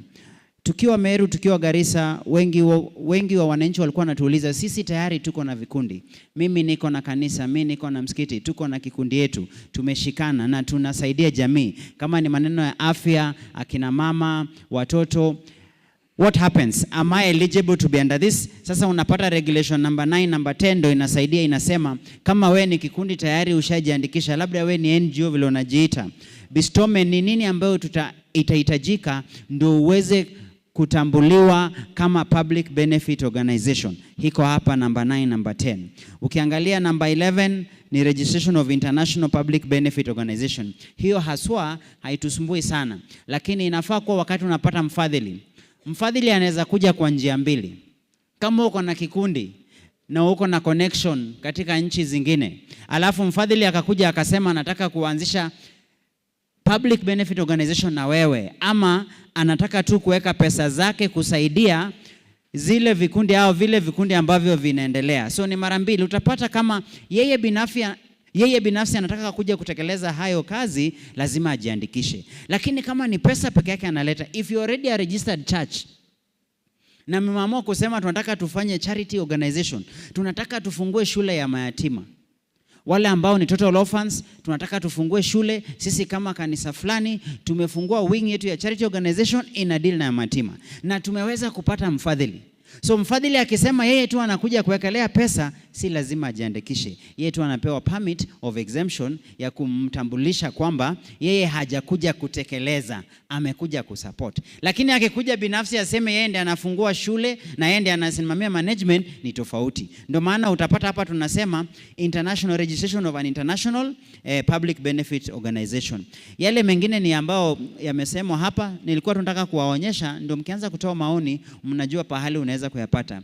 Utapata part 6 ama this part 6, cancellation or suspension. Hiyo ni regulation number 16 mpaka 20. Recognition of forums and federations 21 to 24. Obligations and material changes 25 to 30. Hiyo ni kama maneno ya annual returns. Wakati unaambiwa lazima utuandikishe, tuonyeshe yale ambayo umekuwa ukifanya. Kuna kipengele hapo imeonyesha kwamba kama umejiandikisha na unataka kutekeleza activities that are for benefit of the public, kwa mwaka mmoja kama usipofanya, sasa wewe unaweza kunyang'anywa leseni yako. You can be deregistered. So those are the things I think tumeona hapa.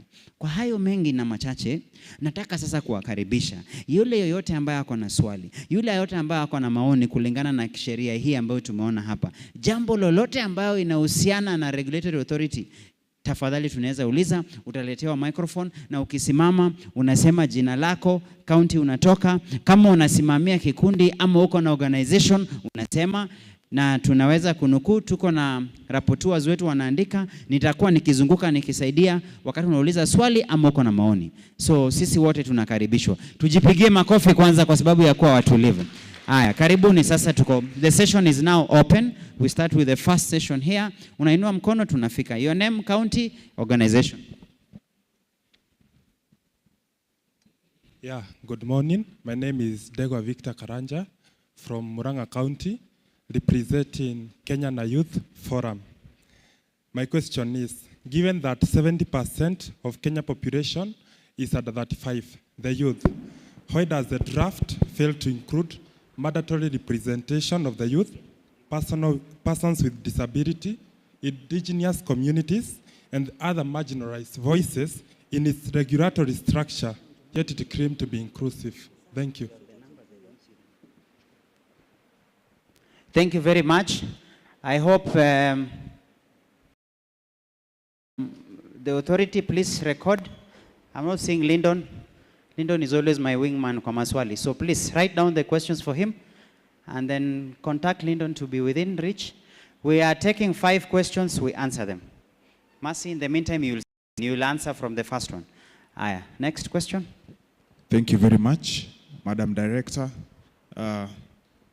Na all participants, nikizingatia itifaki zote, hamjambo. Hamjambo tena. Kwa majina ni Lawis Brown Mathenge. Mimi I'm from the Nyeri Youth Sector Working Group na sana sana nakuja kuongelea vijana. Kwa hivyo yangu si maswali, ni proposal, and I'll also connect with what my brother there has mentioned.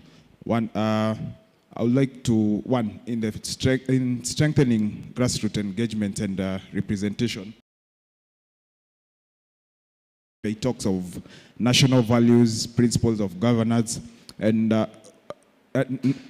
principles of governance. Inclusivity is one of them, and just to support whatever my brother there had mentioned,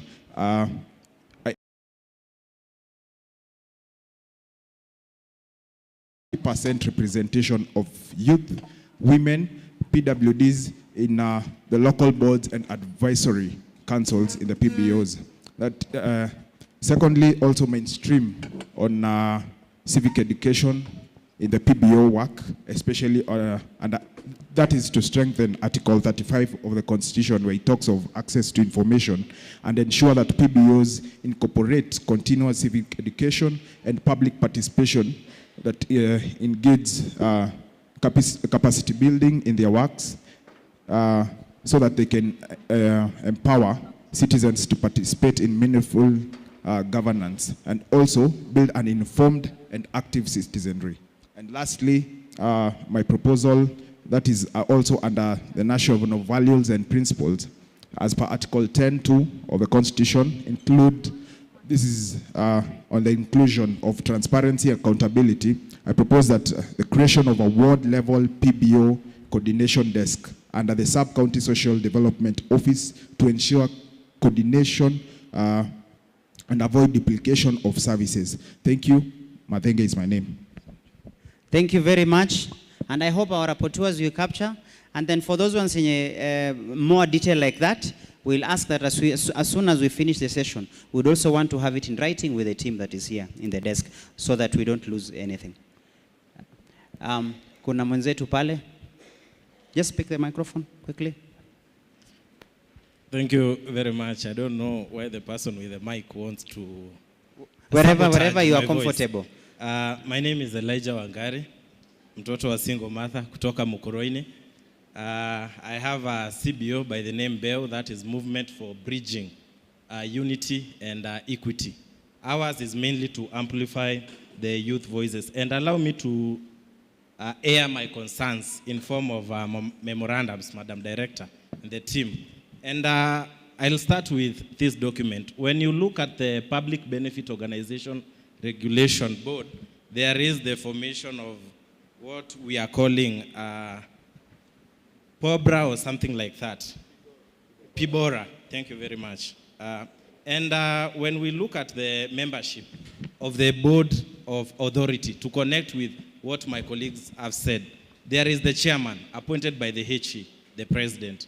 There is members appointed by the cabinet secretary by virtue of their knowledge or experience in development and welfare management. There are others. There is PS for internal security, PS for foreign affairs, PS national treasury, the AG, members appointed by... Now, in regards to this, my concern is, where is the place of women, youth, and people living with disability?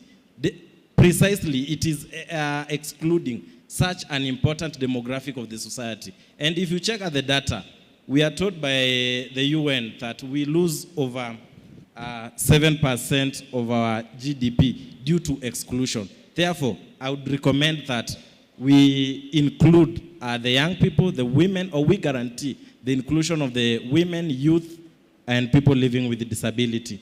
That is one. Secondly, allow me to appreciate you for such a detailed presentation and even sharing materials on time, including the Act. Most of the time we find that we have the regulations, but not without the Act to refer to. There are some general issues that I've observed because we have the NGO Act. One is mandatory rely on NGOs has placed heavy administration burden on small and rural organizations like ourselves. We lack that big capacity, maybe even to fill on returns. Why do you bring all these things to us and without even mentioning that you will be capacity building us, more so the rural organization?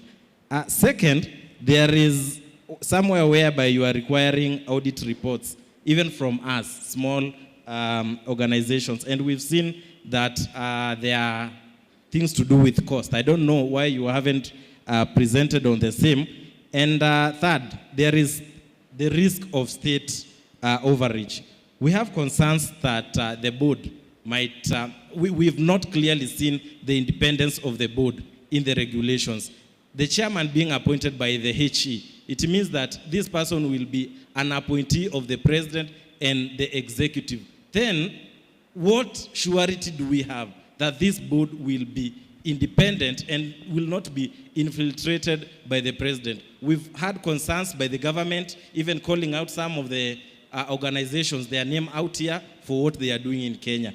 So we need, in regards to that, we need to include civil liberties clauses to protect the freedom of expression, and we also need that you publish all regulations and the registration reasons.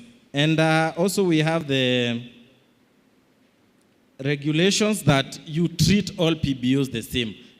I've checked on the financial appendix. I'll come onto it in regards to the cost of registration. And I am assuming that you are viewing us, including those small CBOs, the same size as the big CBOs. Can you include a section whereby you are saying there is the small local organization, alafu there is the ones that are the middle and the ones at the top, depending on our financial muscles, the body size, etc. Very quickly, allow me now to go directly to these documents and submit my concern. And when you look at page 5 of the document, part 2, whereby we are talking of prerequisites for registrations as public benefit organization. Part 2, point number 3, B. There is upon receipt of the application under sub-regulation 1, the authority shall conduct a search on the proposed name of the public benefit organization, and where the search is, I don't have the issue with A, now unsuccessful, you will notify the applicant indicating the reasons therefore. We also need you to give timeline. At what time, after how long will you notify the applicants? Page number 6, point number 5, C, there is the issue of the name and the name search and being given the name of the organization. Now, point number C, you are saying that the authority shall not register a public benefit organization by a particular name if, in the opinion of the authority, the name is offensive or undesirable. I suggest that you go into details and tell us what is offensive and what is undesirable. Because according to my understanding, I've told you that I'm a person who have registered an NGO. You are not even a CBO. You are not even allowed to use the term movement. I mean, what's wrong with us using the term movement and some other words? So go into details and tell us what are some of these names, since you've said in the opinion of the authority. So we are not there to know what the authority may be opinionated to. And also, in connection to that, some of the requirements as indicated in Part 3, Registration of National Public Benefit Organization, page 8, item number 5. You are saying details of physical address and postal address of the organization. I understand. This is critical. But then we as young people, most of the time, hatuna hizi ofisi, hatuna physical location. Also include digital location, maybe a website or something like that, so that you include us. Sometimes hatunaga hizi maofisi and we lack resources to maintain these offices. You're also saying in the point number 2, same page, pursuant to section number 9 of the Act, within 60 days of receipt of the application under subregulation 1, the authority may make a determination of the application and may, whereby the applicant is, you are giving some things, enhance this, ensure you enhance it. That what if this doesn't happen? Because we've seen most of the times within this, we don't even get these certificates within these days. So what surety do we have? Like, lazima tutapata your certificate within that timeline. Very quickly, allow me to go to page number 15, cancellation or suspension of registration. Point number 16C.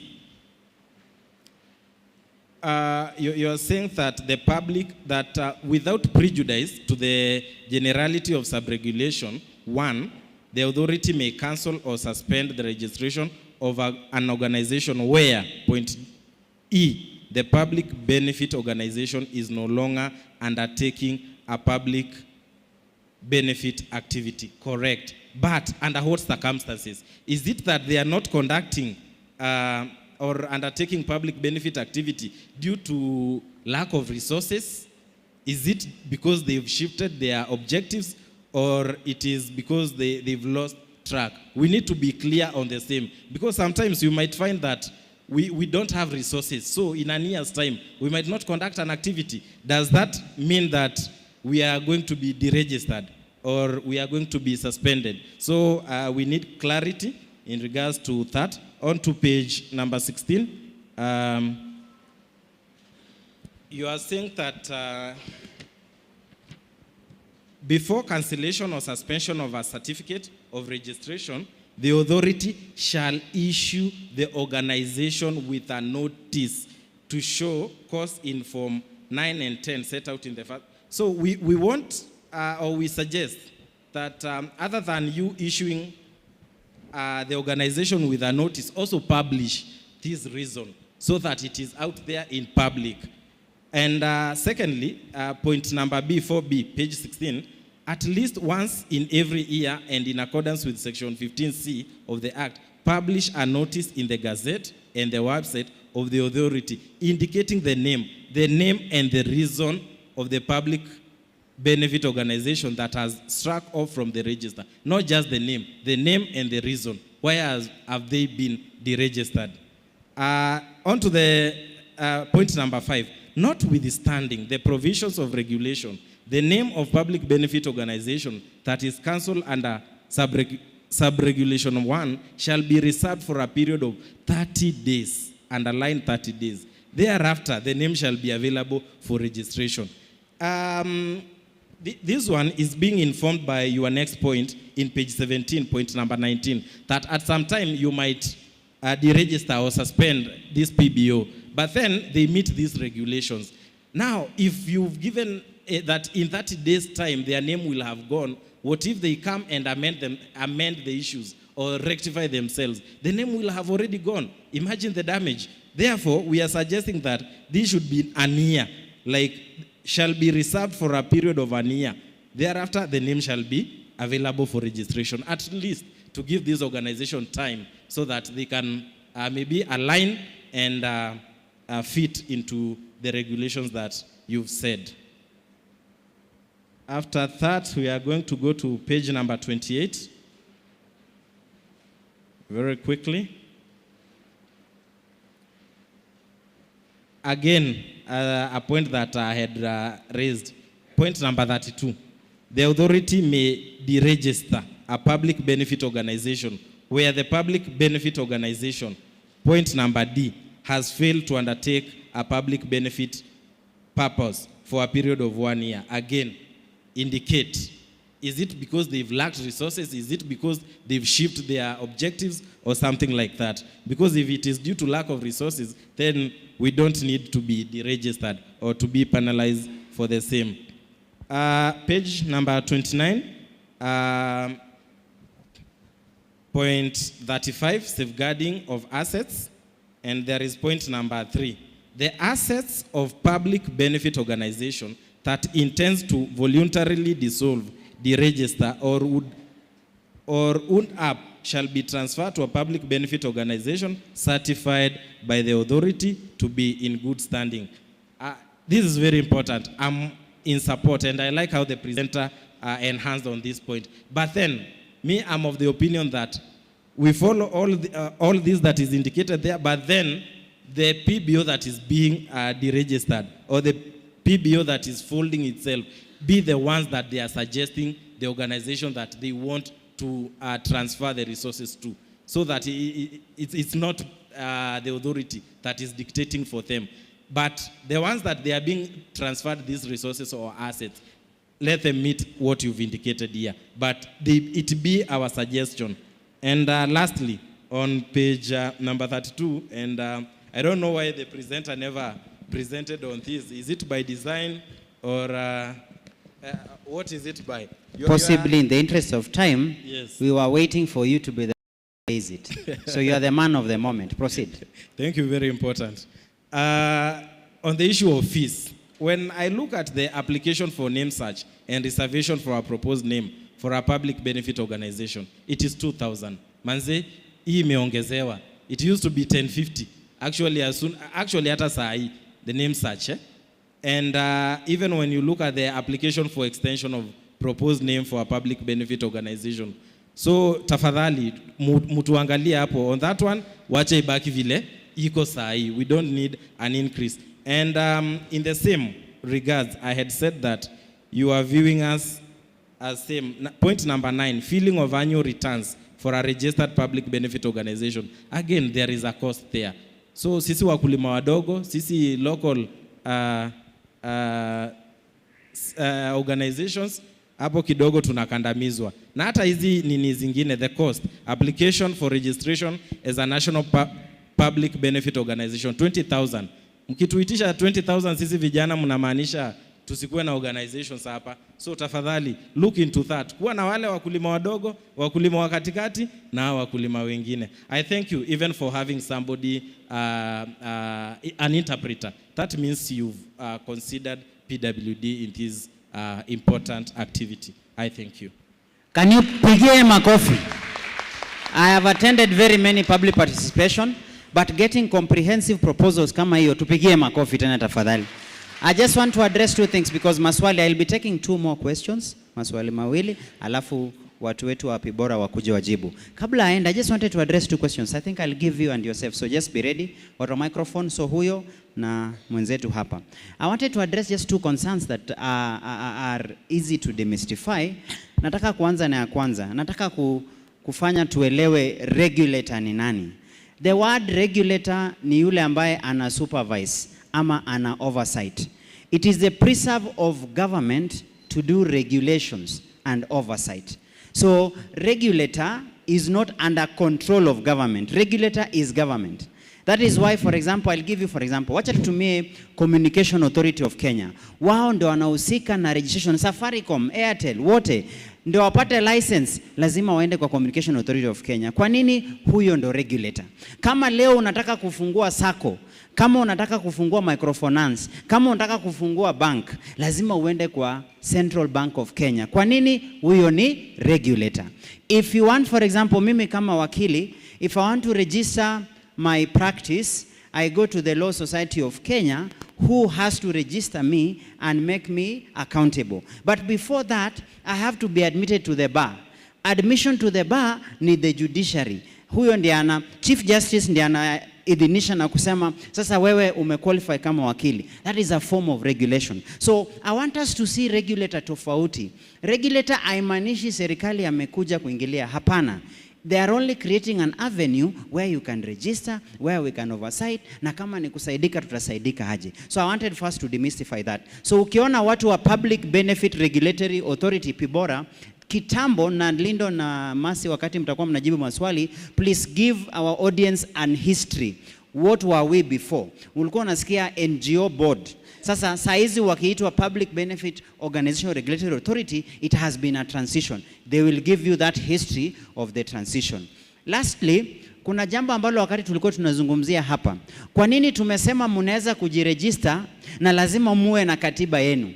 Lazima muwe na sheria na kanuni zenu. Ni kwa sababu huyu regulator unamuona hapa hajakuja kukupanga, ni nyinyi ndio mtajipanga wenyewe. Kanuni za chama, kanuni za kikundi chenu, kama ni PBO, kama ni CSO, ni yenyu binafsi, ni nyinyi ndio mtaamua. Kwa hiyo kanuni zenyu mnaweza sema jinsi ya kuchagua officials, jinsi ya kutoa officials, jinsi ya kutumia fedha. The only thing the regulator anafanya, mnamletea returns. Ndio maana tumesema once in 6 months mnaletea. Mnaweza kuja kwa regulator tuseme tumetoa wale wanakamati, tumeweka wengine. Si regulator ndiye anaamua, ni nyinyi ndio mnaamua. Ya pili tukasema at least 10 PBOs wanaweza shikana kwa pamoja na waregister forum moja. Kwa nini tunawakubalisha muregister forum? Kwa sababu kwa hiyo forum pia mtaandika sheria zenyu na kanuni zenyu, which is self-regulation. So my good friend, as you are presenting, I wanted to show you this regulation is even increasing space for self-regulation, ndio muweze kuwa ni nyinyi ndio mnajisimamia. Isikuwe kila kitu ni serikali. Serikali imesema, serikali inataka, hapana. This regulations is now going to give more space for organizations, kama ni vikundi, kama ni wanachama, mujisimamie na mujitekeleze. Quickly, I'll take those 2 questions and then I will invite our PBORA to be able to answer. So I think lazima tukue na mama azungumze, lakini tuanzie hapo 1, 2, 3. So just 3 and then we'll come back again. Tutaendelea na kuendelea mpaka kila maoni ishikike. Please proceed. Jina, county, kama ni organization tuelezee. Please proceed. Asante sana MC Wakili. Naitwa Zach from Amnesty Nyeri COC. Shukran kwa that wonderful presentation about the PBOs Act. Nimeweza kushika mambo mawili matatu ambayo pia ningependa kuuliza maswali ama labda tupate mwongozo zaidi. Dissolution of the PBO, umesema ni 2/3 of the members. Tukumbuke kwamba kuna zile organization ziko na branches kwa grassroots. Ni 2/3 of the board members ama 2/3 of the all registered members of the organization countrywide. Na hapo pia ningependa tusisitize, tuweke nguvu that as the dissolution is taking place, tumesema public benefit organization. The membership of the organization and the community members lazima wawe wamehusishwa. Sio kule headquarters wanaketi watu wawili watatu, unakuta ndio wanasema tunafanya nini, tunamaliza shirika. Hapo ningependa tusisitize namna hiyo. Mahali pengine nimeona ni kuhusu mambo ya freedom of expression, na mkasisitiza sana mambo ya federations, wako na uhuru wa kujieleza. Je, hawa members ambao pia wamejiandikisha kwa these PBOs, uhuru wao wa kujieleza uko wapi? Kumaanisha katiba ambayo saizi possibly watazirudia tena, zinafaa ziwe zimetengenezwa for the best interest of the members and the beneficiaries ambao ni community members. So katiba ambazo saizi labda ziko vile mnasema pia hii 2013 inaingiana na katiba ya 2010. Hata saizi ni kumaanisha labda benefit organization ambazo ziko hapa huenda zitarudia katiba zao ndio ziingiane na this act. Na hapo tena pia ningependa pia kusisitiza, wakileta katiba tafadhali tukondoe macho. Bwana Lyndon Otieno alisema uzalendo unapotea. Kumaanisha uzalendo ukipotea ubinafsi unaingia. Kunao ambao labda watakuwa na zile organizations ambazo wakizileta pale ni za kujinufaisha. So hapo tafadhali ningependa tuwe wakali kabisa. Nyingine, the SDG Forum, we have stepped forward for each of the prescribed fee to provide a list of our proposals in terms of fees. For the benefit of time, for the purpose of time, I will not go through the entire list. However, we have it all. We have marked the sections appropriately and provided our recommendation in terms of fees.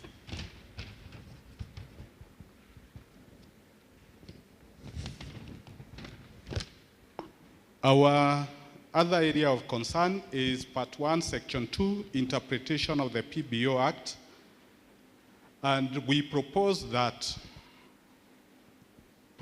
to add interpretation of local and national to read and have the same meaning within the jurisdiction of Kenya, and also define the meaning of international PBO. On the area of streamlining the registration process, Section 8.2 and 9.1 of the PBO Act, the draft regulations Part 3R and 8.1 and 8.2. Our issue of concern is that in the Form 1 set out in the second schedule of the draft regulation, we propose to remove level of education, professional occupation, and the address, PO box. Our remarks in this is still PO box, because many citizens do not have access to internet, but remove the rest. Then regulation 8.2 replace may with shall, and then a notice should be in understandable format, Braille, large format, and it should cover diverse abilities. Then, on the area of bestowing public benefit in organization status, Section 7 of the PBO Act, the draft regulation 9D, we recommend that you refer to the observations above.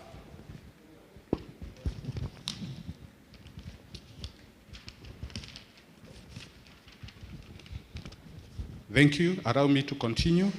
Then, registration of international organizations, the PBO Act, Section 11.4, the draft regulation R11.2C. Our issue of concern is on Form 5. In Form 3 and 5 of the draft regulation in the public benefit purposes, propose to include climate action and technology. And then in Form 5, personal particulars of directors and officials, propose to add country of birth and other citizenship. Then our other concern is that the PBO regulations allows for members' information to be exposed despite the data protection disclaimer within the regulation. We feel that the attendees list, complete with telephone numbers, identification numbers, borders on data protection, sharing personal data with a third party. And therefore, we propose the draft regulation should remove Section 12.1c, number 8.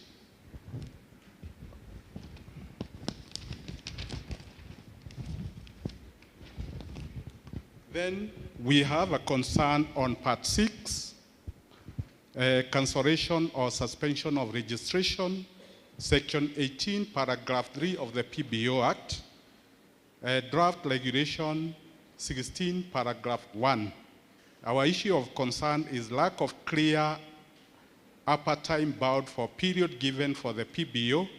These had been highlighted earlier, especially by my colleague who was here, so I will not endeavor much because it's a matter that had already been highlighted. Therefore, I continue on the same area.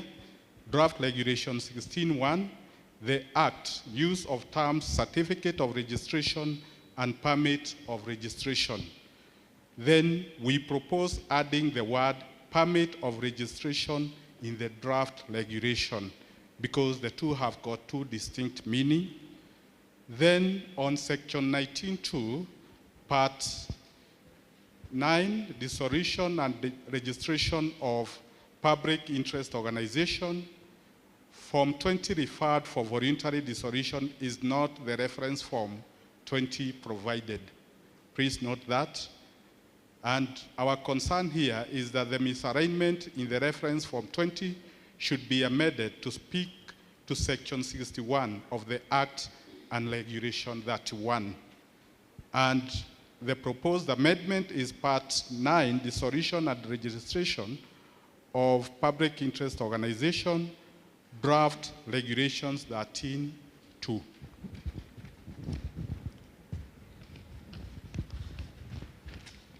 And you can see the struggle I'm making, and therefore... As long as there's summary, you know the bit now that you've given in writing, yes, just highlighting would be enough. Yes. You've done the heavy work already in putting it in writing. What I wanted to highlight is that for the purpose of our submission, you need to provide a podium where if you have papers, it's easy to sort them. Because now, I assume if somebody with a single hand, it should be a bit... It is not inclusive. Maybe you can make presentation as you near here so that you place it here. Proceed. Thank you. Thank you. Then organization self-regulation, Section 23 of the PBO Act, Draft Regulations 21, Part 2. Regulations 21 consist of at least 10 public benefit organizations, and B, engage in related activities from categories specified in 6th schedule. In this section, our proposed amendment is in the regulations to classify the organizations geographically or thematically, reduce the number to a minimum of 5, and classify to the type whether national or international. And therefore, here is all a question of reducing the categories. And then regulations 24.2, B, rejected, notify the applicants indicating the reasons for rejection. Currently, the draft regulations only provide space for rejection, but do not provide the explanation why. And then on part 7, recognition of forums, federation, forums, draft regulations 22, 2, Part B, no avenue provided for review of appeal to the tribunal in case where there is rejection. There is need to have that space whereby in case a decision is made otherwise, you can make a review. Because even in the judicial process, you have that. Therefore, this process should not be an end to itself. Then we propose in the regulation inclusion of a review mechanism or appeal for members to self-regulate. The reason why is that where such a decision is made and a mechanism is not provided internally within the regulation, that means somebody will have to go to court and becomes a very different and tedious process and very expensive. Then application for recognition for a forum or public benefit organization. There is need to provide minutes regards to the agreement of the forum. We propose to provide an extract of the minutes and not in entirety of the records, which may have private information. You find that where such decisions are made, unless it's a special meeting, we'll have other agendas, and therefore where the minutes document is provided, community, that will provide an exposure to the organization that is concerned. Then part 3, self-regulation, administrative and reporting obligations. Part 7 of the, part 8 of the draft obligations and material changes in public benefit organizations. we propose that you streamline the deadlines. Then part 3, self-regulation, administrative and reporting obligations, regulations 25.1. Our concern is that a PBO shall keep up to date of the following matters, and we propose you delete any other documents that the authority may specify, and we should make it clear, because when we say any other document, that concern is left at the discretion of the official dealing with the matter at that point. Then, regulatory authorities, section 42.1 of the PBO Act, that is missing in the draft regulations 2025, is a major concern, and therefore we propose the PBO Act is not clear on how the PBORA will utilize resources collected from the organizations under section 42.1. Draft regulations should include authority regulation system to include PBO Act's relation with other legal framework that assist in the implementation. And we have quoted another number of documents there that you refer to the actual details. And then we also have a concern on voluntary registration, dissolution, and winding up. Draft regulations that part 1, there is a mismatch between the terminologies for voluntary termination used in the draft regulation and winding up the registration terms have been omitted. We propose to add the words voluntary degeneration, dissolution, or winding up in the draft regulations. And as I inch towards conclusion, on part 7, miscellaneous provision, regulation section 32, paragraph 2, paragraph A, days are a blanket statement, e.g. 6 days and 15 days. And our proposed amendment is that dates mentioned in the regulations in all means should specify if they are working days or calendar days for clarity. Because we know very well that working days do not include weekends and public holidays, and therefore there needs to be that level clarity. Then, inquiry section 63.1 of the PBO Act, regulations 27.1, without prejudice to the provision of the section 63 of the Act, the authority may conduct other inquiries on public benefit organization in respect of. We propose you replace the words inquiries with investigations, add or inspection. Then federation forums, section 21 of the PBO Act, application for recognition of federation. We propose to amend to read application for recognition. And then finally, we have the following general observations that we wish to make.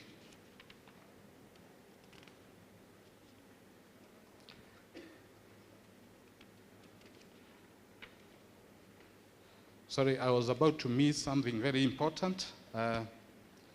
On section 24.1 of the draft regulations and part C3, evidence of geographic spread of the forum. And through this, we have made a proposal on how that section should read in detail, and therefore pay attention to that, to the detail provided. And at this point, allow me to conclude with the general observations that we wish also to highlight the following areas that require clarification or further guidance in the implementation of the regulations. First, Public Benefit Organization Regulatory Authority to have outreach and capacity building programs for the registered organizations. That needs to come out clearly in the regulations. Then have offices at branches in different counties or Huduma centers. Then the appeal process should be explained and timelines known under Section 17 and 18(5) of the Act. And missing regulation may hinder small private benefit or public benefit organizations from seeking justice to the cost implication and length of time. Then Section 61(1) of the Act and regulations 31(1) should be amended to include signatures of the 2/3 for voluntary deregistration or the board and not the chairperson alone. Because in most of the cases where you have to submit a petition or such an official process, they require for actual signatures. However, now, here you only require the chairman's signature. That may need to be addressed. Then federation should be a non-state actor. Then Section 21 to 24 of the Act is ambiguous. It gives political offices power to oppose or propose needs and needs to be sharpened by volunteers from Mercy, Sherimo, Florence, and Paul. Here we have proposed individuals that we can volunteer as the secretariat of the SDGs Forum to support the process. And my final remark is, in the preliminary of the draft regulations 2025, other regulations 2, let's have an interpretation of section to define the national federations. This is mentioned in Section 21(1) of the Act, and the federation of the forums means a group of forums. And therefore, we as the SDG Forum submit these views in good faith and with interest of strengthening the public benefit sector in Kenya. We remain available for any further clarification or engagement on the Public Benefit Organization Authority may require. Thank you. Yours, George Gadenya. And for the interest of us who are here, I have this document available on WhatsApp, and therefore, if you'd like me to share the details, you can reach out to me, because we would like to increase that awareness on what we have submitted to the PBO authority. Thank you. A round of applause for SDG Forum. So just one question here, then you'll come in the second round. Let me let's first take this, then we'll be taking answers right away. Proceed, Karibu. Okay, good morning. Assalamu alaikum. I'm Aisha Dafala. I represent Kiambu County. Who is from Kiambu County here? Yeah, I represent Kiambu County, FBO, SUPKEM, Supreme Council of Muslims in Kenya. A lot have been said, a lot has been asked, just a concern. As I told you, I'm Aisha Dafala. I'm the lady who have donated the most blood in the country. In fact, yesterday I did my 99, sorry. So I was appointed as a Kenya Blood Ambassador by the Sicily Karaoke, Mutai Kagwe, and Nakumicha. So just a concern. I normally get people as an ambassador to work with me. Already they have their NGO, so they just tell me we can work together. So we share the proposal. So when they get the money, they don't call me. I have done with like 3 NGOs. So just as a concern, as me, what can I do? Because my concern is just to see, I was appointed as to create awareness, sensitize, and mobilize people to donate blood. So when we share with them with the proposal, after the money has come, they don't talk to me. So as me, what can I do? And as I was appointed, maybe I can do a foundation. But remember, we need to be like five or three. Sometimes intentions are different. So when it reaches a point of going to bank, in fact, I had a CBO where the cash was frozen because whoever we put 3 signatories. So when I want to go withdraw cash, they have different intentions. Whatever I want to do, they tell me, let's do this first, then we continue. So that's a challenge I've been having. Just advise me what to do. Thank you. Thank you very much. Let me welcome the Pibora team just to first deal with the questions, and then we'll start with the lady. I think we'll be starting with your hand up once we go to the next. Karibu Lyndon. Habari zenu tena. I want to say 2 things, then I will welcome my colleague to take the first round of questions. First thing is, we are here to receive your views. Once we receive your views, we will consider them and incorporate them. However, number 2, where there are issues of confusion that require clarification, then we shall go ahead and make clarifications. For instance, the law, the regulations such as the one we are talking about right now, cannot be made out of a vacuum. It flows from the Act. The Act was made in 2013. Well, it was passed in 2013, but the making of the Act went for a period of over 7 years, and I was part of it. Most of you were also part of it because the Act went several series of public participation, and those of you who will remember, the Act was actually done by the civil societies themselves, not the government. It was a private member's bill in Parliament.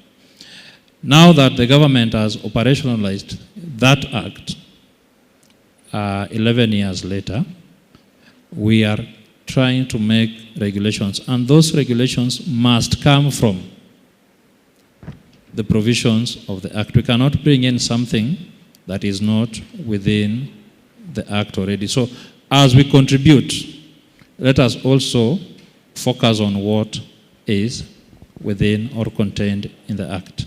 So I want to welcome Mercy. Mercy Soy is a legal officer at Pibora. She will tackle round 1 of questions, then I will tackle the rest. Mercy, karibu. Thank you so much. Hamjambo tena. Okay, ninaitwa Mercy Soy na ningependa kuwashukuru sana kwa kuja kuwa nasi siku ya leo, kwa sababu hili ni siku ya maana sana, ni siku kubwa.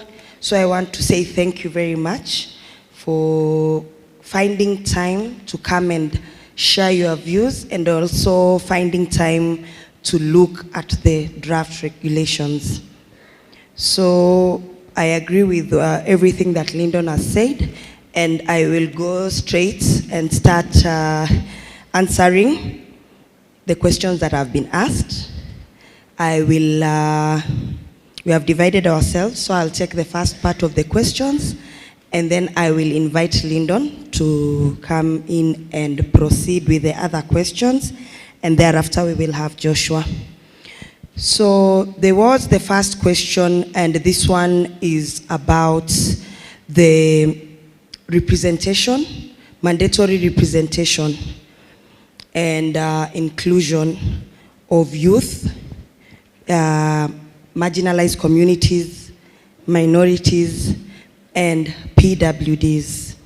And the question was on why the regulations have not specifically provided for these groups. Now, PBOs and NGOs are diverse and they serve different purposes. We have NGOs that are specifically set up to address youth concerns. We have those that are set up specifically to address the concerns of men. We have those that are set up specifically to address the concerns of women. I will give the example of Maendeleo ya Wanawake organization. And we also have those that are set up specifically to address the concerns of PWDs. Now, when an NGO is registering, they provide their constitution. And in their constitution, there are matters that they provide in the constitution based on what their activities are.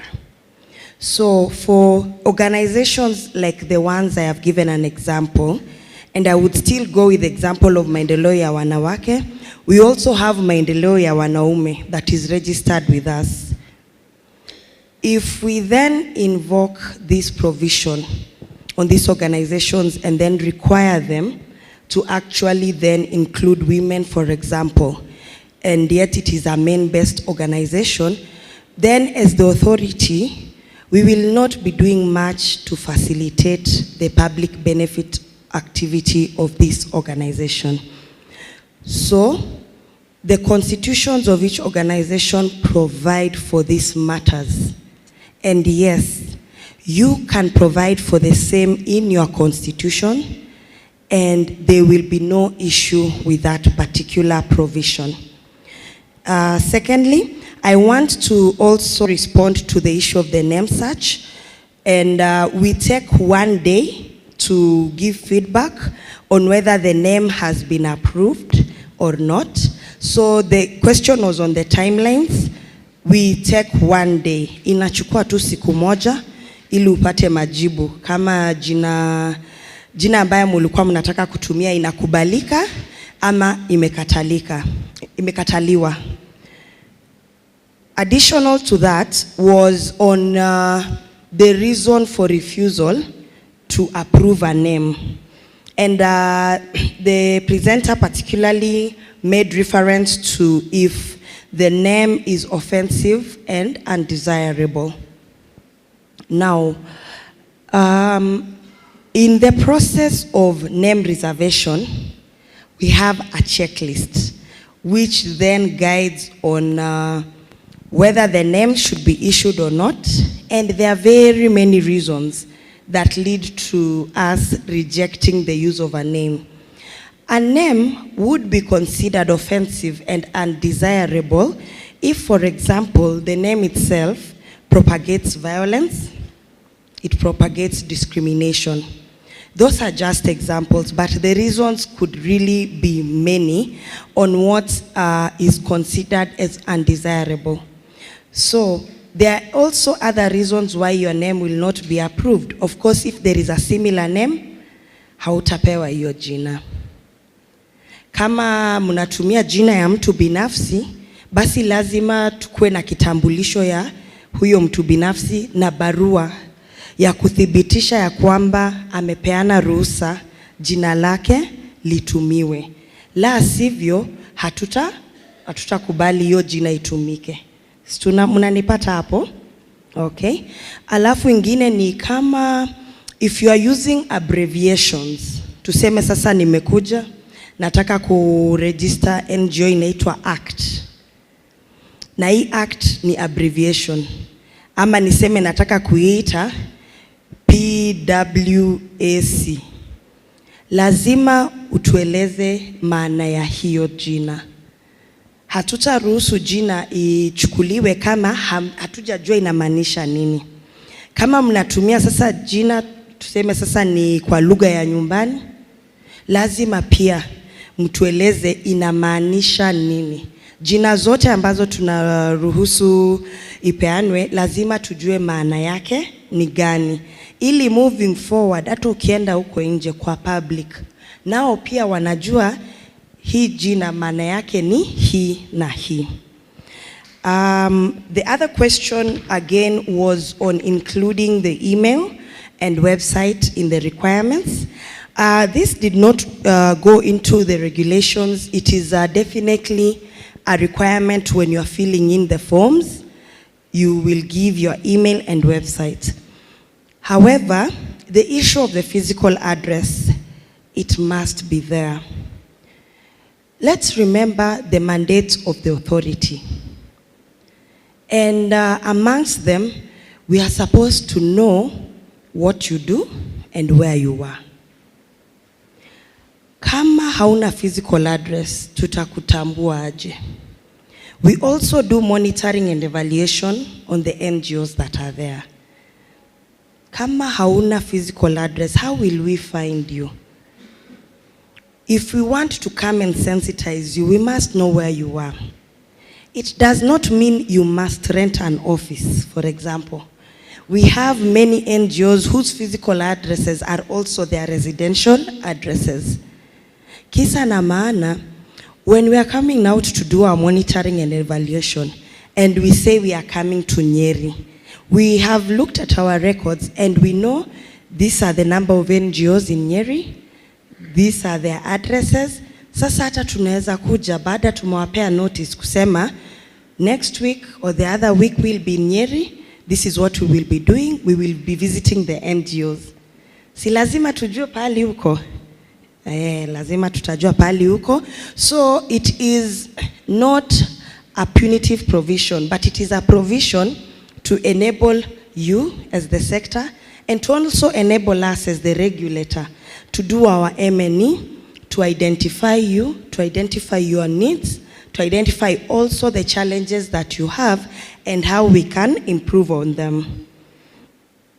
And then there have been concerns that have been raised also regarding overreach by the government. And I know Joshua will also talk about this. I wanted to say that the Act actually provides that the government shall involve the PBOs in policy making, even up to the local levels. And the ministries will designate an officer who will be in charge of PBOs. This is a provision that we are keen on implementing. It is only because at this point, we are at the first phase of implementation of the Act, which is the regulations. And then moving forward, we will look at the ways in which we can implement this provision on policy making so that CBOs, all the entities at county levels and the lowest levels can actually be involved in coming up and making these policies. On the issue of the board, there is the element of the independence of the board that has been raised. And when you look at the Act, yes, there is the chairperson appointed by the president, being a state corporation, that is the practice. But then again, other than the persons who are actually appointed by the executive, we still have provision for members of the federation, and we have provision for members or persons who are knowledgeable in the PBO sector. So what that means is that the composition of the board has been balanced to also include representation from the PBO sector. Therefore, the board would just remain to be independent as it should be. I thought that is good that we bring out that clarification, that there is actually representation from the sector in the board. And we are glad to have our board member here with us today. And she is also a representative of the sector, and she sits in our board alongside other persons. So thank you so much for the questions that you have raised. Maybe one last one before I sit down is on the recognition of the CBOs and small NGOs. The authority has a mandate to train and capacity build. This is under Section 42. We have in the past been carrying out sensitization forums, and we have been doing trainings. And we also now hope to expand on that. We want to expand on that and grow that system of sensitization and capacity building so that no one is left behind. We are aware we have different categories of PBOs. We have the international, the national. We also have the small groups, the ones in the counties, the ones in the grassroots. All these entities are factored in, and they will be trained and sensitized in terms of, first, what the law is. Second, unastahili kufanya nini wewe kama mtu wa CBO. Unastahili kufanya nini wewe kama kiongozi wa PBO. Alafu ingine ni, kwa sababu mko na activities zenu, munazifanya aje? How are you running your activities? We will even partner with other government agencies who have expertise on some of the areas that you are working on, so that tukikuja sensitization, we also come with these people. If you are in the health sector, we would come with someone from the Ministry of Health, for example, so that you are well trained and well sensitized on how to continue carrying on your public benefit activity. On the transfer of assets, this was also a question that was asked. And when you look at the Act, Section 62(5), it actually provides that first, if you are closing down, you decide which organizations you want to transfer the assets to, so long as it is a compliant organization and it is registered with us. Sasa ikishindikana, ndio authority wanakuja, wanawambia, okay, these are the organizations that do the public benefits activity like you, and now this is the proposed list. But the law provides that first, as a PBO, you identify the organization you wish to transfer your assets to. Up to that point, I want to say thank you very much. And if there would be any further questions, I'm still around. Section 15, ya mwisho. Still on the issue of publishing the reason for the registration.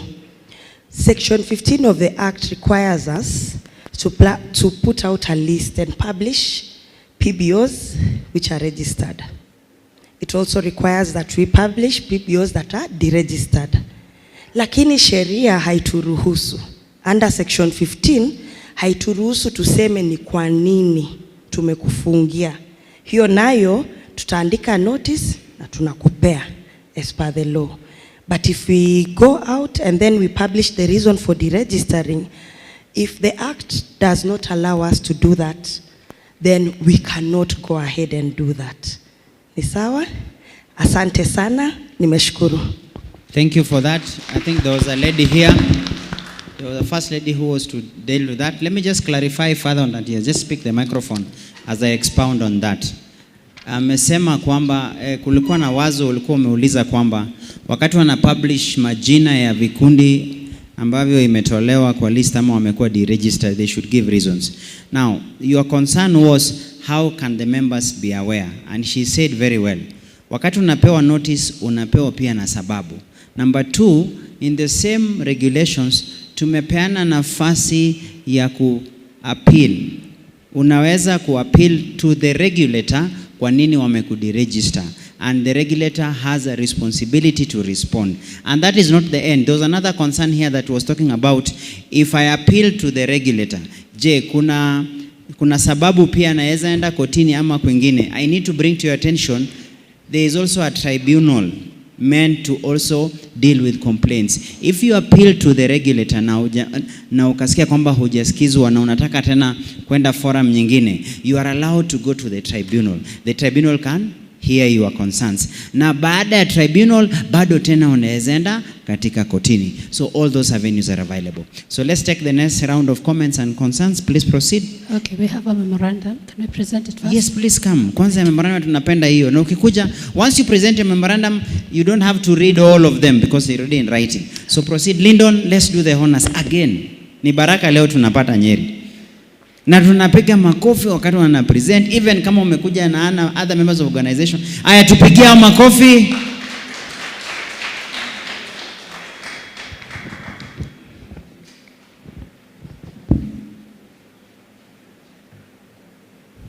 So thank you very much. You'll say your name, the organization you represent and the county, and just maybe overall comments, because now we have the specific, our rapporteurs are there. Please welcome. Okay, thank you.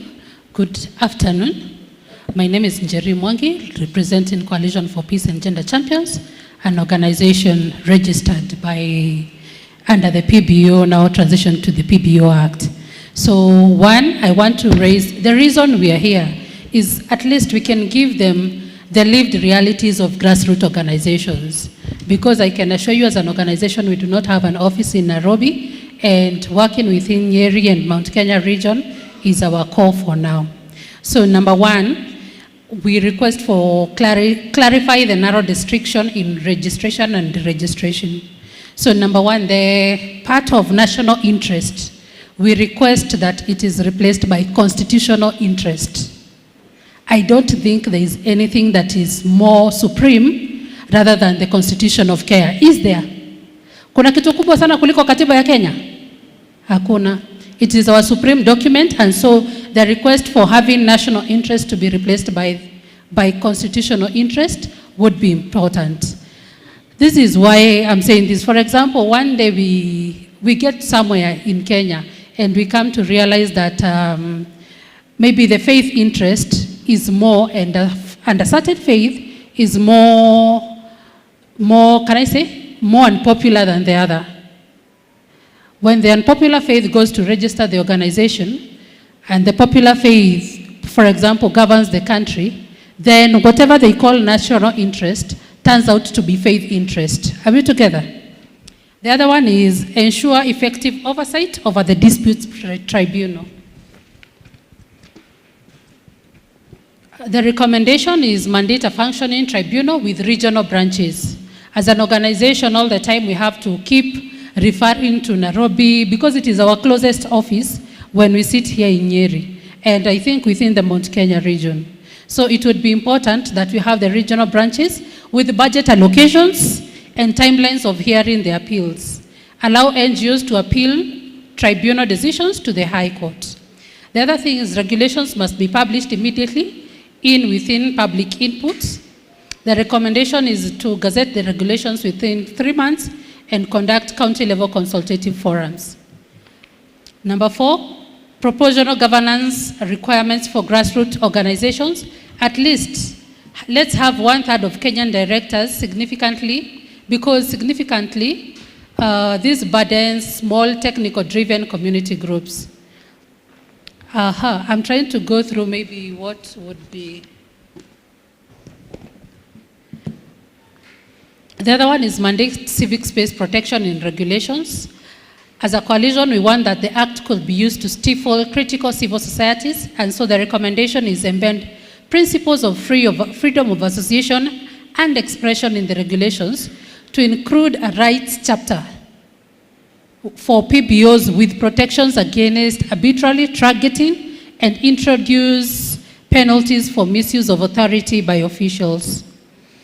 The other one is data protection. This is very close to me because the email I used to register at PBO Act was shared with a different actor, almost providing the same information with PBO.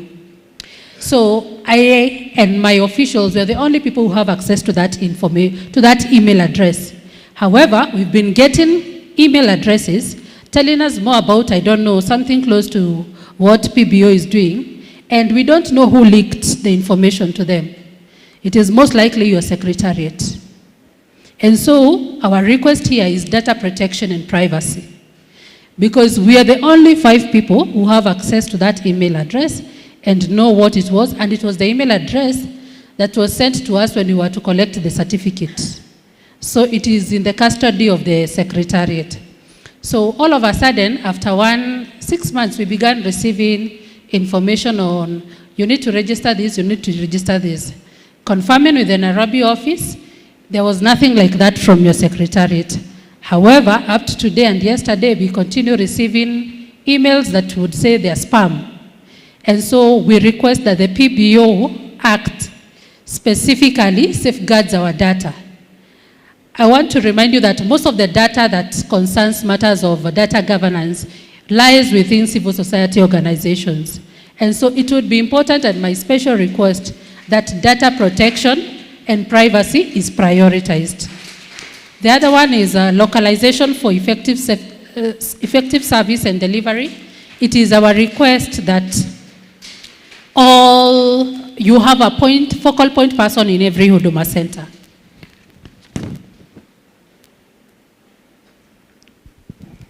The last one is when we looked at the list of board members who are supposed to be, like where the president and the rest of the other person, all those, they are from government. As an organization, we request for an independent board member position to be created. This happens, and actually it has been implemented in the SHA structure, where there is for example, Kenya Medical Association sits on that board to represent the interest of medical workers.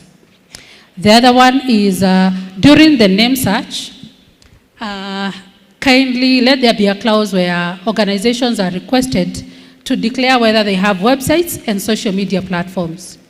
Why? All these organizations, before they are registered, they have social media platforms.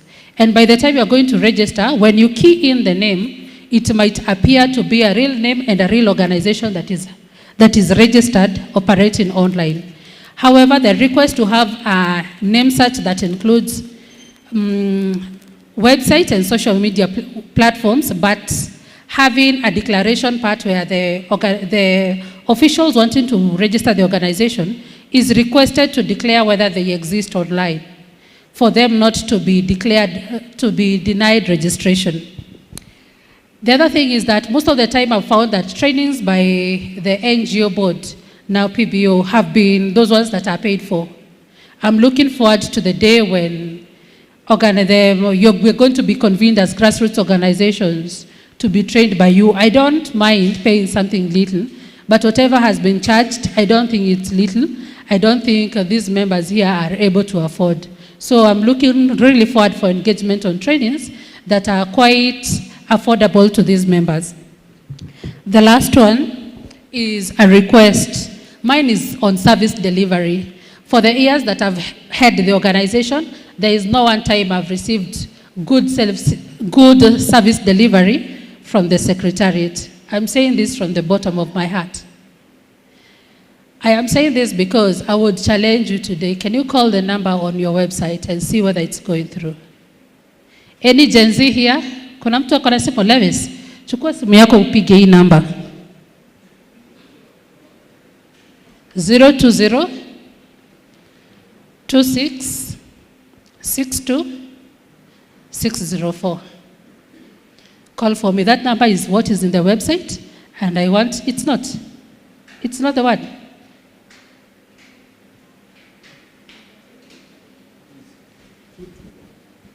Pardon?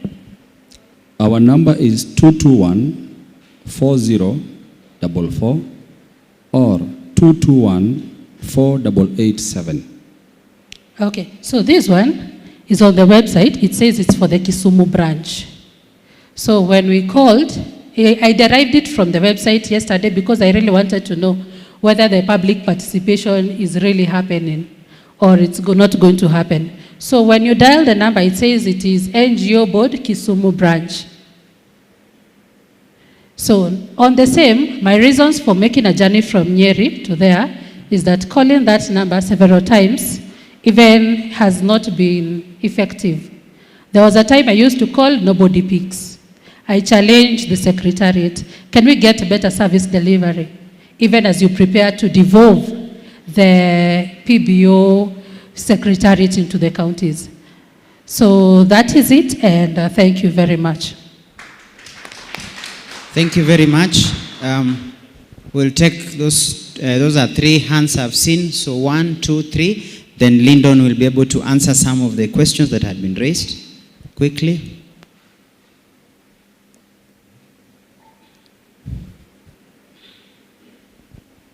Tupigie makofi, at least PWD tumeweza. So she will be the one addressing as she speaks. Karibu, proceed. Hello, good afternoon.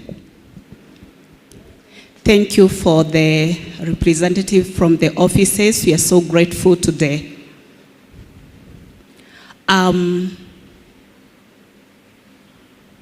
Caroline Nyambura. I'm deaf. One thing I want to take this opportunity to congratulate the organizers for planning for a sign language interpreter during this participation. I've learned a lot, but I have a concern.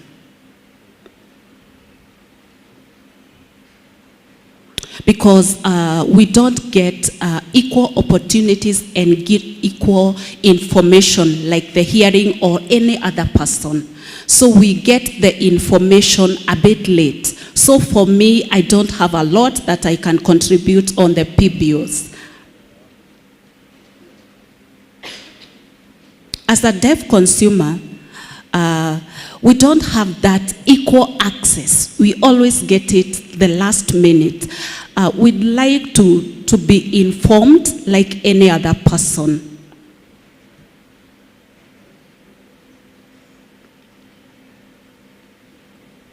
Sometimes you do the channels that you do use to communicate. Maybe you can do an SMS for us, because that one, it's effective. I'll be able to see it and I'll be able to get the information being communicated.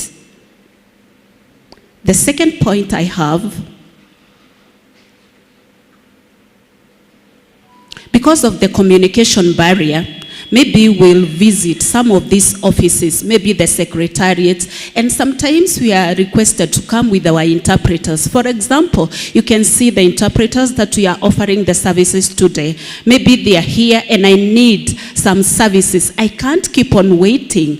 I need to be served like any other person, because it is crucial for me as a citizen. And also, this should be provided by the government, because we have the 3 languages, English, Kiswahili, and sign language. So we need the interpreters to be on board in each and everything that is going on. Number 3. As when you are invited people, we have different categories.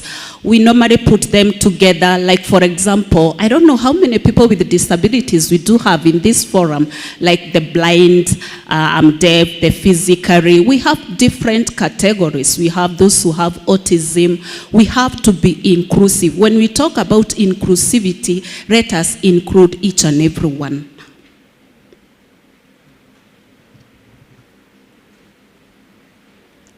And also kindly, it is a request.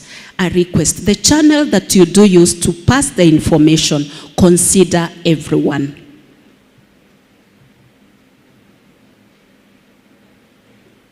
So that each and everyone can have access to the information that is being shared. Thank you for listening to me. I'm so grateful. Thank you very, very much. So there was a second hand, okay, and then we proceed to the third hand, then Lyndon, you'll come address concern. Proceed. Don't forget the name, county, and if you represent an organization. Proceed. Good afternoon, everyone. All protocol observed. My name is Amos Wanjala. I represent MMV Associates CLG. We were in Meru, and also I'm here. Kiwezekana tutazunguka hii Kenya siku zote. Karibu. Mtakuwa mkinipata kila mahali penye mtaenda. MMV, I hope our rapporteurs remember Mau Mau Veterans Association. Yeah. Yes, and I think you can even recruit a member. Victor is really interested to Thank you. join your association. Thank you. So MMV is registered under the, it's a company limited by guarantee.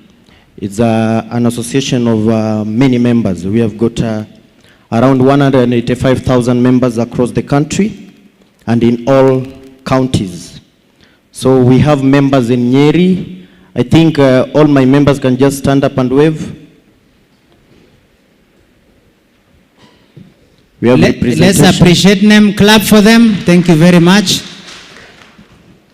Okay, as we start, or as I start, as Mau Mau War veterans, we have been educating our members on the benefits of the public benefit organization since the start of this year. And all our members are very conversant with the Act. And that we appreciate a lot for the authority. My concern is just the name authority. As you know, the authority, it means enforcing. And when you enforce something, it puts a potential abuse under Article 36 of the Kenyan Constitution, which says every person has a freedom of association.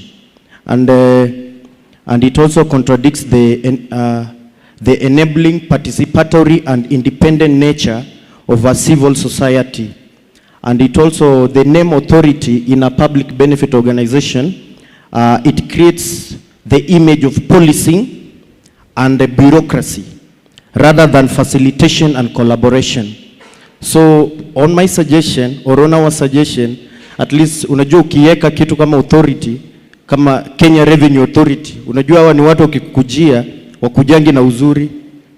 So mkiweka kitu kama Kenya Public Benefit Organization Regulatory Council, at least inakuwa friendly. So that is my proposal, at least muangalie kwa hiyo jina authority. Another thing, our proposal is establish a PBO, self-regulation and accreditation mechanism managed by a national civil society platform with a government recognition, in which it will encourage internal discipline and reduce over-reliance on state regulations. We also propose we allow PBOs to access public contracts, because contracts are national development funds, in which on the Act you can amend procurement laws and funding frameworks to allow certified PBOs on the authority, to allow certified PBOs to bid public development contracts, because they can earn some income from those bids. They can also access funds from national and county government transparently if you allow them to access public contracts. We also suggest that you protect PBOs, or we ask the authority to protect the PBOs from political interference and deregistration abuse. Because as you have said that you require a court order or a tribunal process before deregistration or asset freezing. Sometimes you can get most of the people or most of the politicians wako na interest kwa some of the PBOs. Wakikosana kidogo na the management of the PBOs, wanakimbia kwenda kwa authority, funga hii kitu. Naona? So without tukikuwa assured kwamba tutakuwa protected against any political interference na wanasiasa kuingilia katika PBO zetu, tunajua we are very much safe. As the MMV, we are a non-political organization, so hatutataka kuingia kwa PBO then kukuwe na ile government interference, wakuja waingie waseme hii Mau Mau War veterans, because tunajua kitu ambacho wanataka, funga hii kitu. So tungependa you protect us from those political inclusions and interference. We also need you to promote inclusions of marginalized and historical justice groups.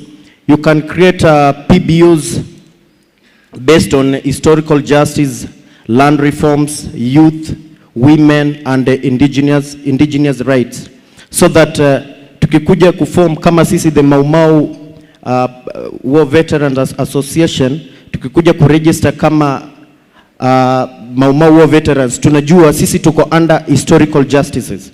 Kuna wengine watakuja kuform a PBO under the land reform justice, under land reforms. Kuna wale watakuja kuform under the youth. Kuna wenye watakuja kuform under the people with disability na the women. We also want you to simplify and decentralize the registration process. You can allow PBO registration to happen at county level with digital support. Maybe you can allow us to register online, submit our documents online. If there is anything hard copy that you need, we provide the contacts for you to follow up. We also propose that you create a statutory requirement for the PBOs to participate in national and county development planning, and also be the members of the budgeting processes. That is under the PFM Act, that is a Public Finance Management Act number 18 of 2012. At least kama sisi PBOs tunakuwa hapo, tunajua budget ya county yetu ni pesa ngapi, budget ya national budget ni pesa ngapi, pia nasi tukue under that committee ya implementation of the budget. Another thing ni ningependa tu pia kuwa na point of concern ambayo dadangu amesema.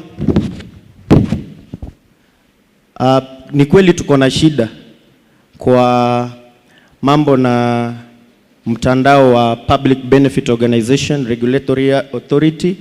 Pia nami on Friday nilijaribu sana kupiga simu. Yangu ilikuwa inaingia lakini haikuwa inashikwa. Sijui shida ni nini. So tujaribie sana, mturekebishie. Asanteni. Thank you very much. Now, there were two hands I had mentioned. There's a lady behind there, two of them. Now, for the Mau Mau Association, we haven't seen your petition. You never gave us a written petition. Please ensure you give us. You gave out physically in Meru. Okay, we'll check with our team. And I think quite a number of concerns we had equally answered on the other side. So let's proceed quickly. Good afternoon. My name is Margaret Nyawira Mwangi. I am come from Nyeri County, and I have my colleagues here. They can stand and wave. Let's give them a round of applause. Thank name, you. What is the name of your organization? Shofco. Shofco. Yeah, Okay. Shining Hope for the Communities. Proceed. Yeah, we have three concerns. Number one, on monitoring, oversight, and sanctions. What will be the criteria for monitoring and evaluating PBO performance? The next one, will the feedback from the public influence the final decision, and how will it be documented? And the last one, on constitutional consistency, has the Attorney General or Parliament Legal Affairs Committee confirmed that the clauses in the 2025 regulations align in the Article 36, into brackets, freedom of association, and Article 47, fair administration action of the Constitution, as demanded in the ruling of the High Court petition 212 of the 2016. Thank you. Thank you very much. So good. I think, Lyndon, there are questions you are to answer. You can combine with that. Then we can take another round. Proceed. Before I come to answer questions, I want to bring Richard Jesus to say one or two things. He is our Director of Communications, and communication issues have been raised. Serikali yenye inafanya kazi na kupea majibu hapo hapo, si ndio? Richard. And I think he could answer especially the one on contact. Proceed. Thank you so much. As you've been told, my name is Richard Jesus. I'm in charge of communication at the PPORA. Now, a question has been asked about how we facilitate our clients who live with disability to get information. As an organization, we believe everyone needs to get the information that is supposed to be out there, including those living with disability.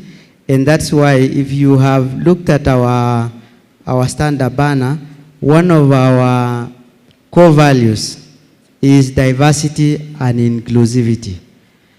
We ensure that all key policy documents are accessible to all persons, including people living with disability. For instance, if you go to our offices and you would like to check our service charter, which we believe is a key contract between us and our clients, all our service charters are on Braille, for example. And we also ensure that all our key events, including this event, includes people called sign language interpreters. As you can see, one of us is here. And we ensure that we bring at least 2 of them so that they are able to cover the event without getting tired. On the issue of Braille, we have an agreement with some organizations that do Braille, and every time we have a key document that is supposed to go out, we normally discuss with them how then we can access like our people who have challenges, sight challenges, and they have told us that in this case, in this circuit of public participation program, there are some online applications that our clients can use, and we've agreed that the final draft, the final regulations that will now be taken to Parliament, the regulations that will have been approved by Parliament will be in Braille, so that those who have challenges of sight can then access the regulations in full, from the title to the last page, including the statutory forms. Now, we also ensure that our writings are large enough for those who have sight challenges can see from even behind. If you can see our event banner on public benefit organization, draft public benefit organization regulations, is large enough for someone to see from behind. We are also building our website, and we shall ensure that there is a mechanism for people living with disability to get information. And we are also we also invite advices or comments on how then we can improve our inclusivity to ensure that everyone can access information that is supposed to reach them. Thank you so much for that. Lyndon, you could take the questions before you come back to the audience.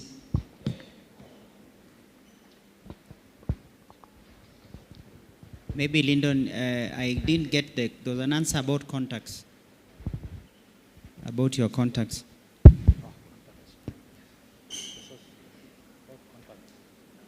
The contacts of the regulator. There is a lady who raised an issue about a telephone number that initially I thought it was not being picked, but I have since established that that telephone number is not going through. So I have taken the details, and I will be getting to her in the course of today. I would like to find out what exactly has happened. But as of our telephone contacts you've been given by my colleague, we even have a Safaricom line. If you look at our contacts on our standard banner, you will get our telephone contacts for the headquarters. On the issue of Kisumu,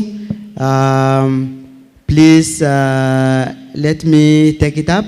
I'll get back to you. I've taken your contacts, and we take such comments from our clients extremely seriously, and we have internal policies on how such things are handled. So please bear with us. I am sure in the course of today we shall get back to you. Asante. Thank you, Richard. There is a plethora of questions. I will go one by one. Number one is on the cost of audit reports. There was a question to that effect, right? Now, we have provided for two methods of filing returns. Even though the Act says that everybody needs to file returns, we think, and we will seek your concurrence later when we seek to amend the Act, that there are organizations whose budgets are small and therefore they should only file Form 14. The current Form 14, I'm sure in the new dispensation it will be a different form, but we have made that proposal that organizations can file Form 14, and then organizations whose budgets are above $1 million bob can file both Form 14 and audited accounts. There was a question on digital address. The way the world works is that if you're going to do anything, that you're going to engage with other people, they need to know where to find you. If you're going to do business, you need to have an office where people can come and find you carrying on a business. The same way with PBOs, if you're going to engage with Mwananchi in terms of service delivery, in terms of fundraising, and so on, you need to have an office where Mwananchi can come and find you. So this digital address can be an alternative address, but you need to have a physical office where you can be found. Imagine if government was digital. If you want to go see the Attorney General, you find a digital address. There is no physical office. It will be chaotic. There's a proposal that we maintain the current fees as they are. It will be taken under consideration.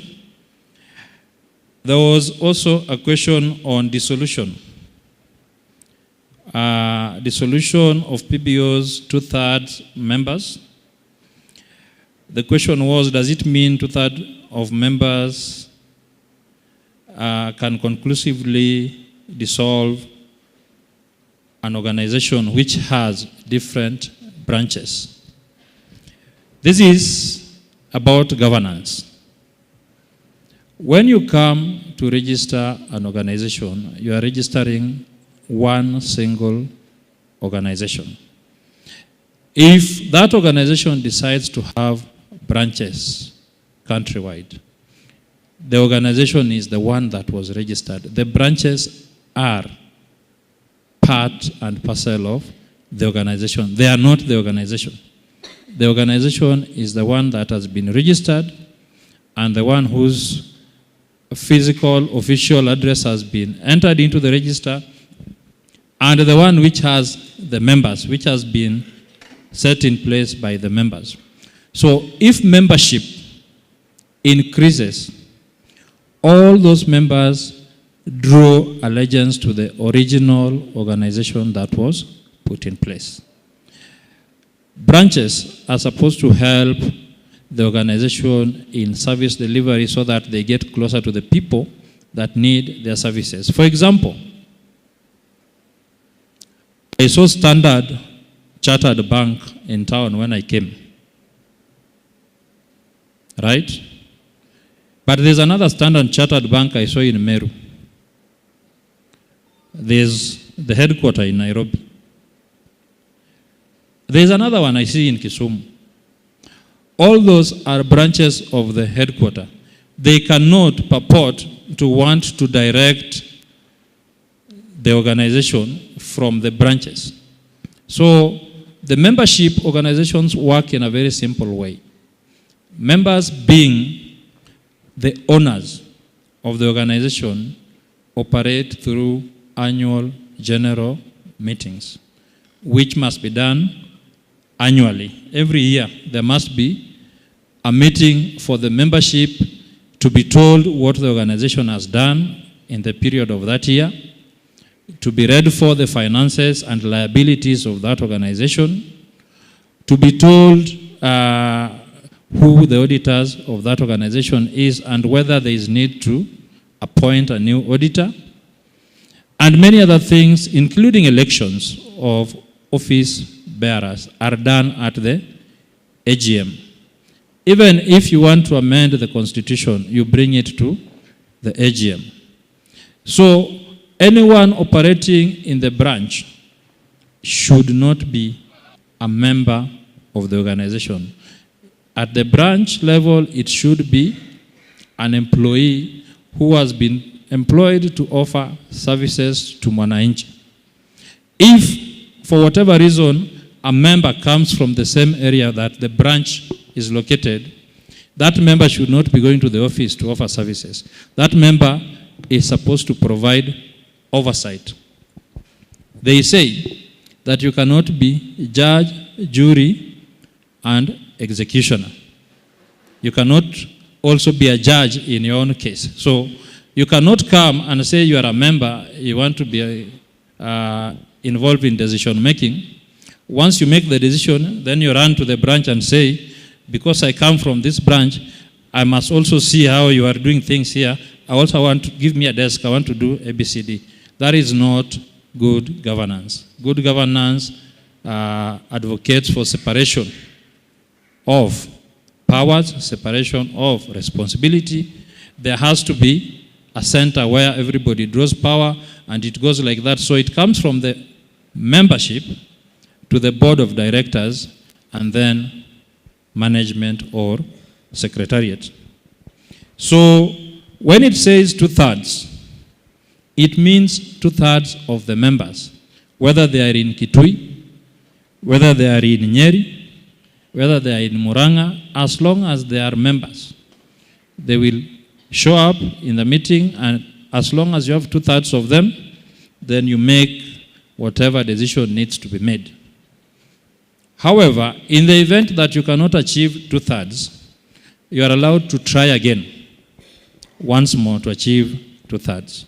If you fail a second time, then you try a third time, and whichever number that you get forms the quorum, a decision is made, and you move on. This is the democracy that we are all fighting for. Sawa sawa. Freedom of expression of members of PBOs to be included in PBO constitutions. That was a suggestion from someone. We have a draft constitution or a draft requirement for constitutions that is in the forms. We, as the authority, will guide you on how to go about that draft constitution. But whatever you want to put in that constitution, as long as it is within the law, will be allowed. If you want to put in your constitution that you want freedom of expression, by all means. But the Constitution of Kenya already provides for freedom of expression, and you can express yourself whichever way you deem fit, as long as you do not infringe on the freedom of someone else to express, or you do not go outside the confines of the Constitution. Under income generating activities, there was a question on support and supervision. Section 65 of the PBO Act provides for authorities, PBOs, to be able to generate income to support their projects. This was a special provision that we put in place back in 2013. We had already seen that donor support was dwindling, that donor focus was shifting, and therefore it was not going to be easy for PBOs to sustain themselves depending on donors. So we said, let us put in place a mechanism that is going to allow PBOs to generate income for themselves without entirely relying on the donors. So we came up with Section 65. Now, there are two ways of generating income. One, you generate income from the activities you do within the organization. I will give you examples so that it is well understood. For example, if within your organization you are dealing in agriculture and you produce more than you need, you can sell, and then that money comes back into the organization. If you have chicken, you can sell eggs. You can even sell the chicken itself. If you have cows, you can sell milk, and so on and so forth, so that you generate income for the PBO. That is method one. Method two, because the company's register allows a single individual person to own and operate a company, we are allowing PBOs to register companies as legal persons. Once you register the company should be fully owned by the PBO. You cannot have a partnership where it is the PBO and another person, hapana. It is fully owned by the PBO and it is for profit. Ni biashara hiyo kampuni inaenda kufanya. Once that company makes profits, all that profit is plowed back into the charitable objectives of the PBO. This is where it gets tricky.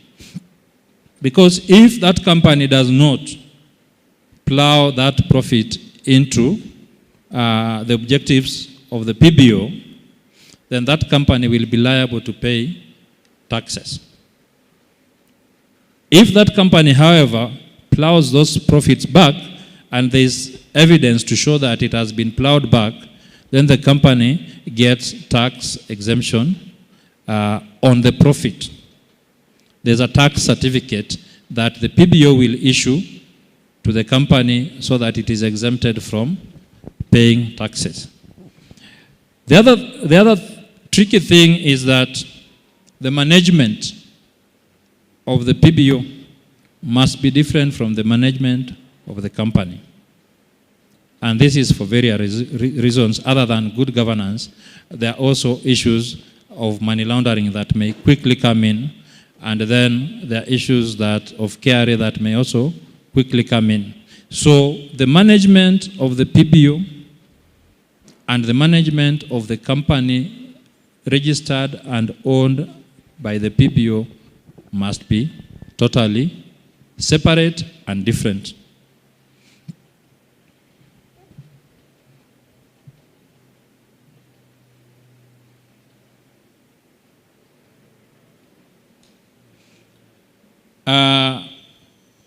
On maendeleo, is it Mau Mau veterans, yeah?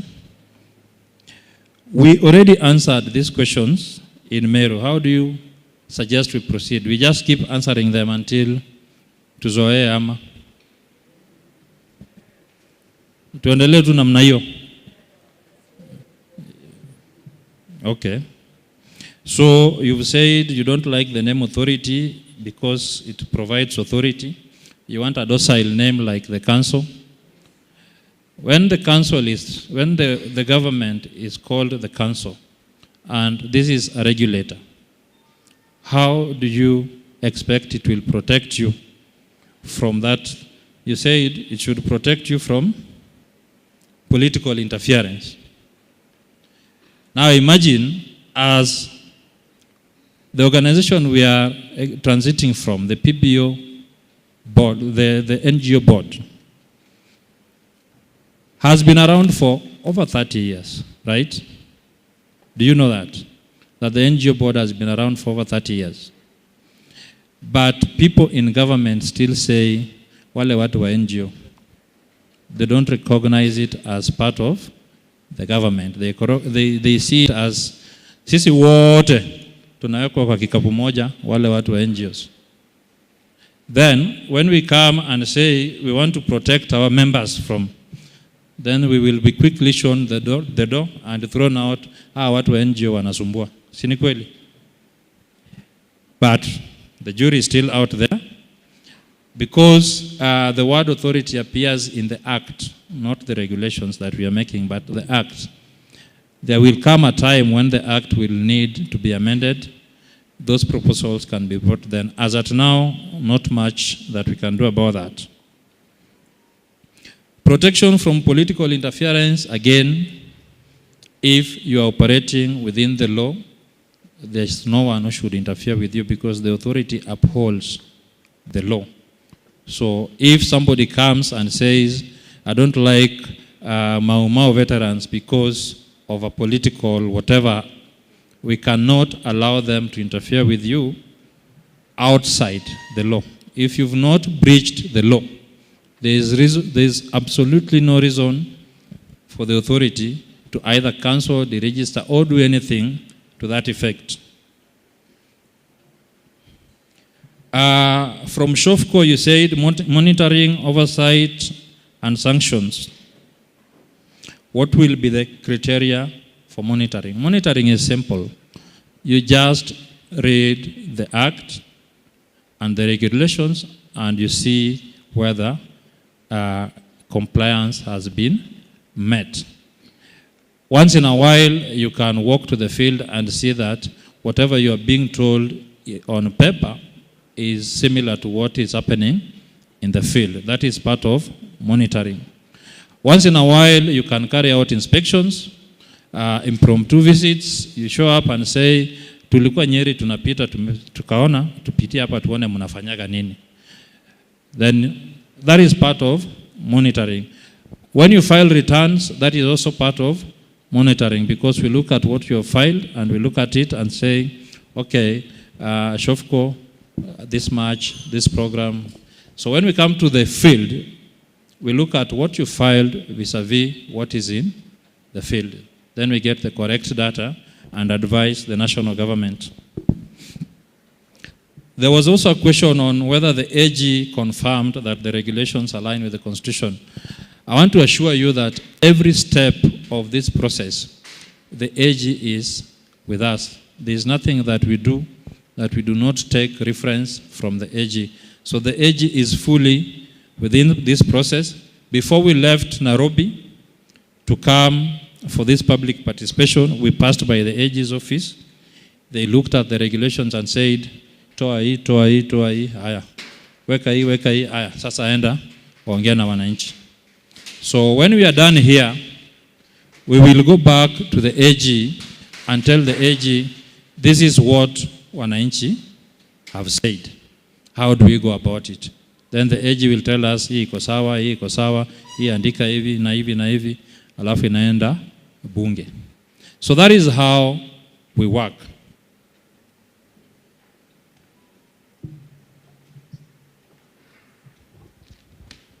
Bado, relax.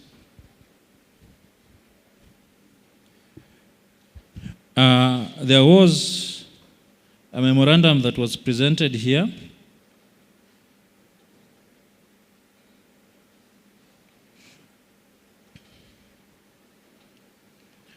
I want to respond to the question or concern on the tribunal.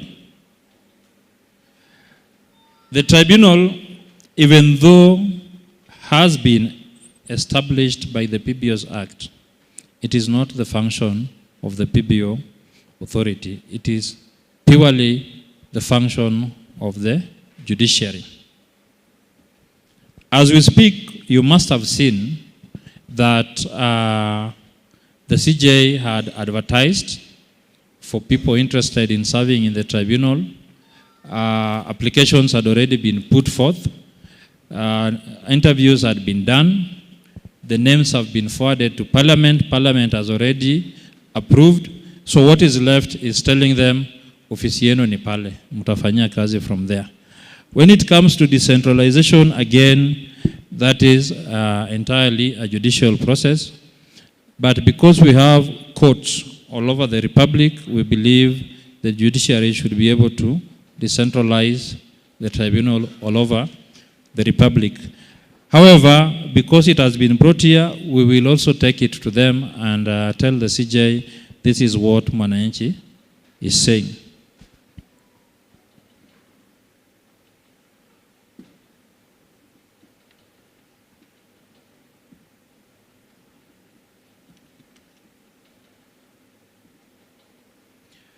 I do not understand this question on the 1/3 Kenyan director requirement significantly burden small technical-driven community groups. Could you clarify what this means?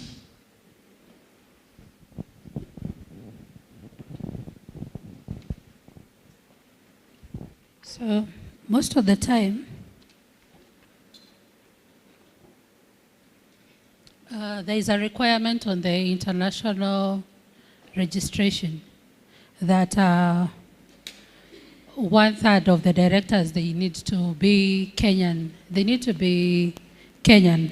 So the 1/3 Kenyan director requirement significantly when, for example, someone wants to register an organization from, basically, for example, an affiliate to others.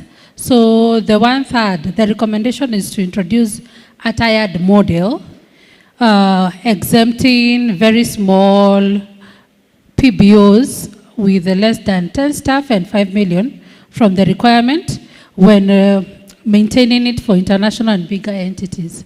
So when you have a budget of less than 5 million or 10 staff, then you understood to be a localized organization, and so you can have the 5 of you or the 10 of you as locals. So even if it's an affiliate that has been sent to a different country. So this more refers to organizations that come along that needs affiliates, but basically affiliates working at grassroots levels.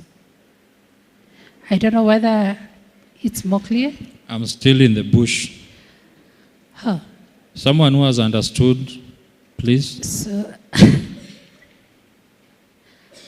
I don't know how, maybe. Come again. So on this one, the international bit of it is that the Act says that 1/3 of Kenyan directors needs to be there. So what is your concern? Agreeing? My concern is that it doesn't have necessarily to be 1/3, but actually the whole of it. This strongly refers to organizations that have affiliates. Do they call it? Yeah, affiliates that are establishing affiliates in different countries, that they can fully locally own the affiliate rather than having the 1/3 requirement. So most of the time in those organizations, you'll find 2 or 3 board members who are not Kenyans, or even the whole of that board is not Kenyan. And so from a grassroots perspective is that the affiliate going to the grassroots can have all the board members having to be Kenyan. Are you talking about localization or are you talking about a fully established organization which came with foreigners and Kenyans? Yeah, that is what I'm talking about. Those ones of like, you'll find that at the end of it, for example, with the voting powers and what, most of those staff who are there and are expatriates have a bigger say within the organization. And so the recommendation is that the whole of the affiliate organization coming to be localized in Kenya is fully Kenyan owned. Fine, I have you now. Thank you. Let me answer you. When you come to the authority for registration, you are the ones who come with the foreigners.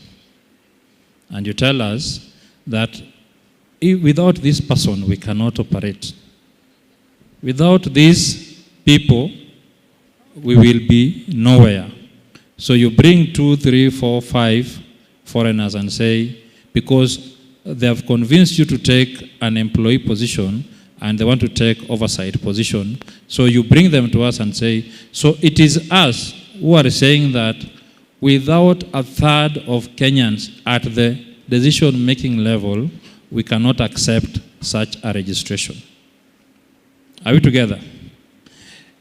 Because what has happened most of the time is that Kenyans come with foreigners for registration purposes because there's always funding involved somewhere. Then those foreigners come, sometimes they engage in nefarious activities and then they disappear. When they do that, it is the Kenyan who brought them to us that we will question because we cannot find them to question them. And that is why we are insisting, because if you are a Kenyan who brought them to us and you are at employee level, you will not be able to answer any question if asked. So we are insisting that those Kenyans must be at oversight level, board level, so that when a decision is being made, they are part and parcel to it. Even if they object to that decision being made, their objection will be noted and recorded in the minutes. And when those minutes come to us, we will note that there was an objection here. Why? We will start asking questions there moving forward. The other reason why we have Kenyans in foreign-led boards is so that those Kenyans can raise an alarm and tell us, look, the way things are going here, they are not okay. Can you come in and see what is happening? Because sometimes we've had foreigners come in, do certain things. By the time it gets to us, it is too late because the foreigners are long gone. So those Kenyans are there to serve a purpose. The catch is that these foreigners come with funding attached to them. True or false? So when they come with their fundings attached to them and you want to dictate to them, they will say, okay, fine, we don't need to be here. We can go to Tanzania or Uganda if we cannot get. So it is a delicate balance. So if we insist and say, let it be 2/3 or all Kenyans, fine, you can be all Kenyans, but where are you going to get the funds from if those foreigners come with funds attached? Fully Kenyan organizations exist, and because Kenyans have come and said, we are this number of people, we want to do ABCD, please register us. And they come fully Kenyan. In fact, this SHOFCO is fully Kenyan. At the board and management level. So when you come, it is you who will tell us whether you want to be registered as fully Kenyans or you want to be mixed with foreigners. And we help by dictating that ratio to the foreigners, and it should be acceptable for purposes of you. Because when we say, no, let us have purely Kenyans, then it is you who will say, you are chasing my donors. how am I going to survive? Can we at least have some of them in the board? So it is a balance that I don't think we can legislate beyond the provision that we've given. I have also seen a lot of foreign-led organizations, after several years of work, they do something called localization, where they hand over the organization to Kenyans fully. I don't know if you answered. There was a question on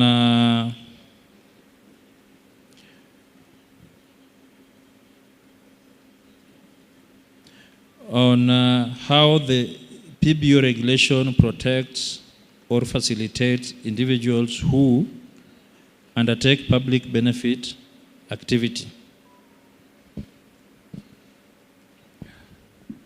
Public benefit activity done at an individual level remains just that.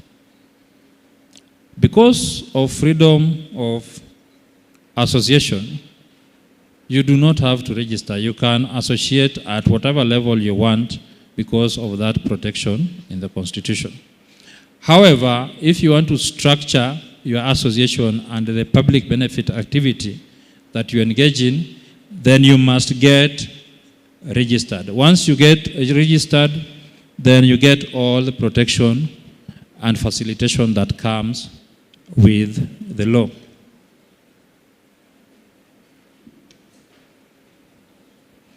There was a question on data protection and leakages.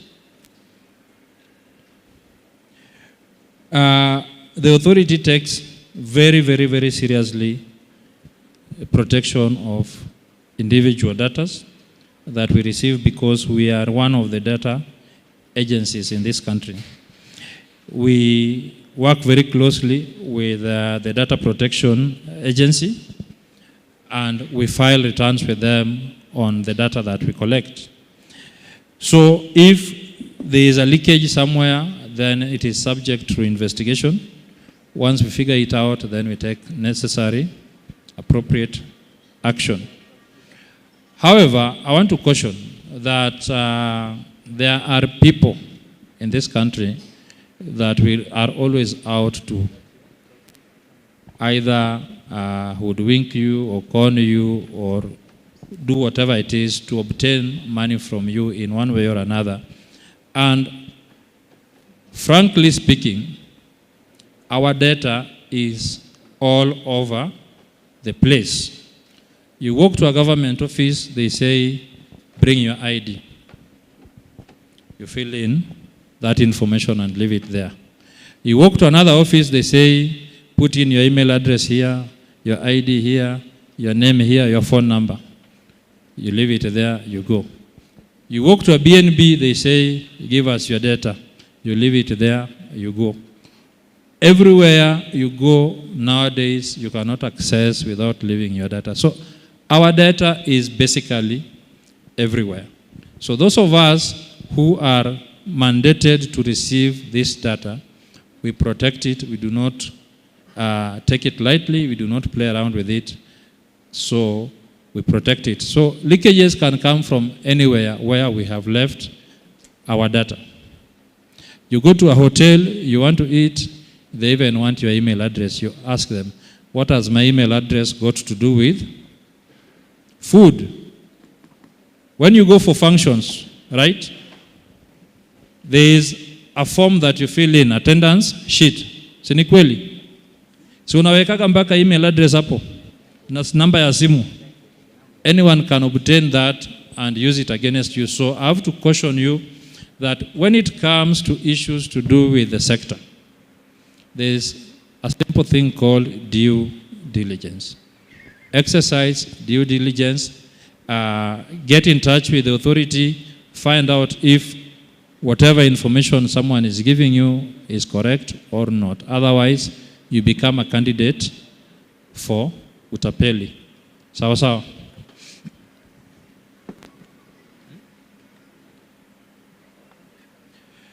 I'm being told to move very fast. There was a question on mandate to train and build capacity of by the authority. Yes, under Section 42, we have the mandate to train, offer capacity building. However, I have heard sentiments that it should be for free. There are certain costs involved with these processes. For example, there is travel here, there is food there, there is water there, there is tea there. So depending on organization, there are organizations which say we want to be hosted in, which is the biggest hotel in Nyeri? Which one? Rhino. If an organization wants to be trained in Rhino, there is a cost attached to it. If an organization wants to be trained in the culture hall, the cost would be very minimal. So we can look at those modalities depending on the organization that is asking for the training. However, the authority will be issuing on an annual basis a schedule of trainings in each and every town. I believe the independence of the board of the authority has been clarified.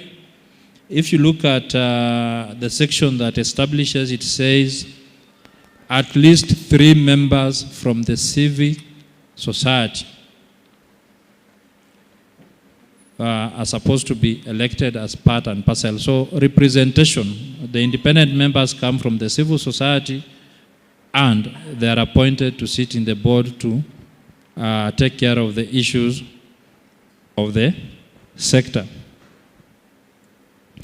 There was a concern that name reservation should be put in abeyance for 1 year to give time for an organization that needs to comply. Is 1 year practical to keep a name in the register of an organization that has been removed from the register? I leave that to you. On issues of transfer of assets, there are 2 things that you need to know. Transfer happens in 2 ways. One, the organization decides to dissolve. When an organization is dissolving, it is a voluntary exercise. The organization will go through the motions of what is required, and at the end of the day, choose at least 3 organizations that they want to hand over their assets to. If those organizations are compliant, because the authority, after you choose, you bring to the authority, they will tell you, this one is compliant, this one was deregistered, this one does not exist. Then you choose afresh. If, however, you are unable to choose, for whatever reason, the authority will help you choose from the ones that are in the register and are compliant. Method 1. Method 2, you have been deregistered. Remember, voluntary dissolution and deregistration have 2 different effects. When you have been deregistered, it means there is a problem. So the authority will take over the process of handing over those assets to another organization with similar objectives so that beneficiaries continue to benefit. So that is how it is separated.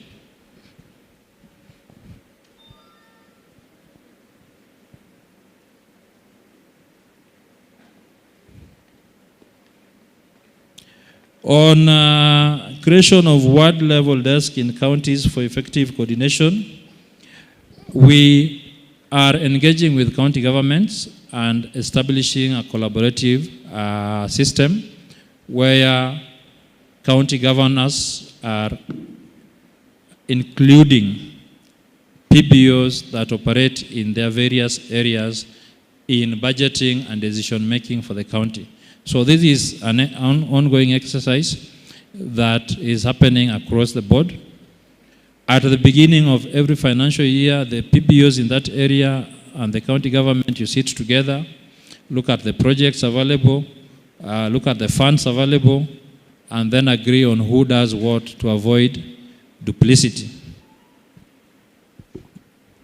This is something that we cannot legislate in the regulation, but we are doing it administratively.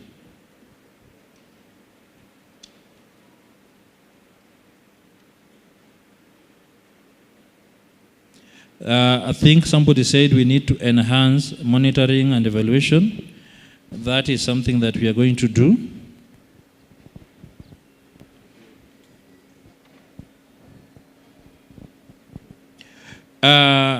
Aisha from Supkem, something about being used as brand ambassador. You engage in proposal writing, but when money comes, people disappear. There is not much the authority can do about this. This is upon you to exercise your own judgment and see that this is happening and I'm being used. So you can protect yourself by engaging the services of a lawyer. There are lawyers who offer pro bono services, including this one that is seated here. They offer pro bono services and they make sure that you enter into an agreement that is watertight, that if it has been breached, then you have cause for recourse. Otherwise, the way you've been doing it, you cannot get much help. Now, the rest in this memorandum we are going to study. Once we study them, we will have a meeting with the AG and he will advise us appropriately.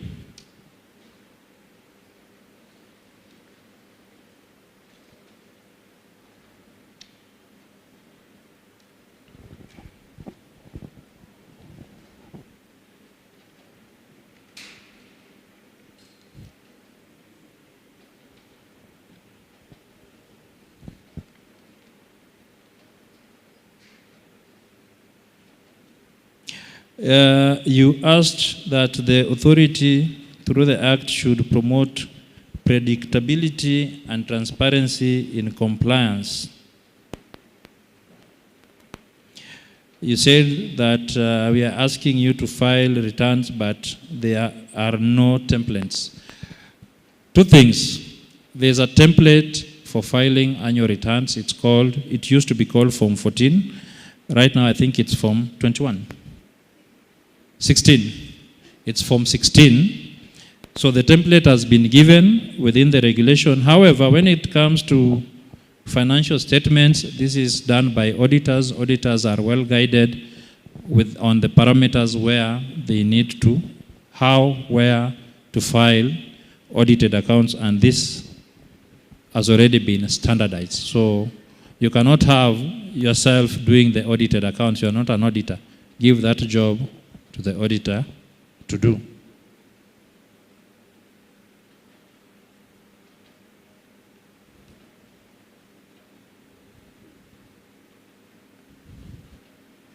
There was one on safeguard against pretextual suspension or deregistration. You say, you gave a recommendation and say we revise the clauses to require demonstrable evidence of harm, incitement, financial misappropriation before suspension, implement mandatory investigation and disclosure of findings in public. I want to assure you that Section 62, as read with Section 63, provide for how the authority institutes inquiries or investigations, and that is well covered for. It cannot be used as a weapon as demonstrated here. Back to you. Thank you for the long explanation and answers. We can still take a few more. Sitaki tufungie mtu wowote nje. Any more query, any more concern, comments? Na nashukuru kwa sababu tumekuwa na uvumilivu. This is the first participation we've found organizations already ready with memorandums and petitions, all that ready. Any more concern? Thank you. Thank you. Possibly not about this. There was a time nikicheck website ya Pibora, nilikuwa naona walikuwaga na events known as the NGO week. And then thereafter sijui kama disappear, but I'm also proposing the next time mnakuwa na NGO week, kindly bring the event to this region. Asante, my proposal. Yeah. I am sure that Caro in partnership has heard that. She will definitely factor that in. Mimi ningeuliza kwa sababu organization nyingi zinasema tunaenda kusaidia. Tupatie jina na county kwanza. Sorry, naitwa Priscilla Wajira Mwangi, natoka hii county ya Nyeri. Karibu Priscilla. Mimi nilikuwa nauliza organization nyingi zinakushanya pesa ndio wasaidie maskini ama ile ingine ama waetima hivyo hivyo, lakini wakikusanya hizo pesa wanajitajirisha wao wenyewe, hawafanyi ile kazi walisema wanaenda kufanya. Hao wanafuatiliwa na nyinyi ama wanaashiriwa tu wajisaidie, wajitajirishe? Lyndon.